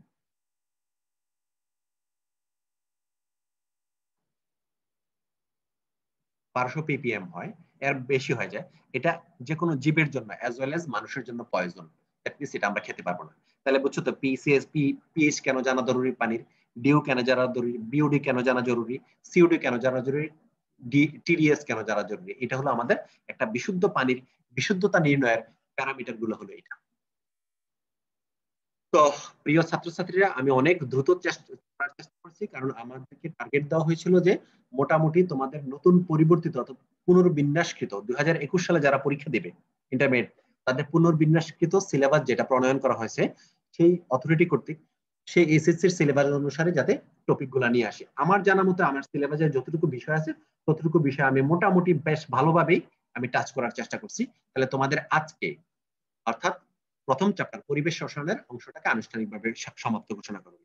তো প্রিয় ছাত্রছাত্রীরা, প্যান্ডেমিকের সময় ভালো থাকো, স্বাস্থ্যবিধি মেনে চলবে, ভালোভাবে লেখাপড়া করবে। আশা করি তোমাদের সবার উজ্জ্বল ভবিষ্যৎ, এবং সেই উজ্জ্বল ভবিষ্যতে চলার সময় সবসময় সততা এবং অনেস্টি এবং ন্যায়পরায়ণতা এগুলো বজায় রাখবে, এই আশা করি তোমাদের কাছ থেকে আজকে বিদায় নিচ্ছি। আল্লাহ হাফিজ।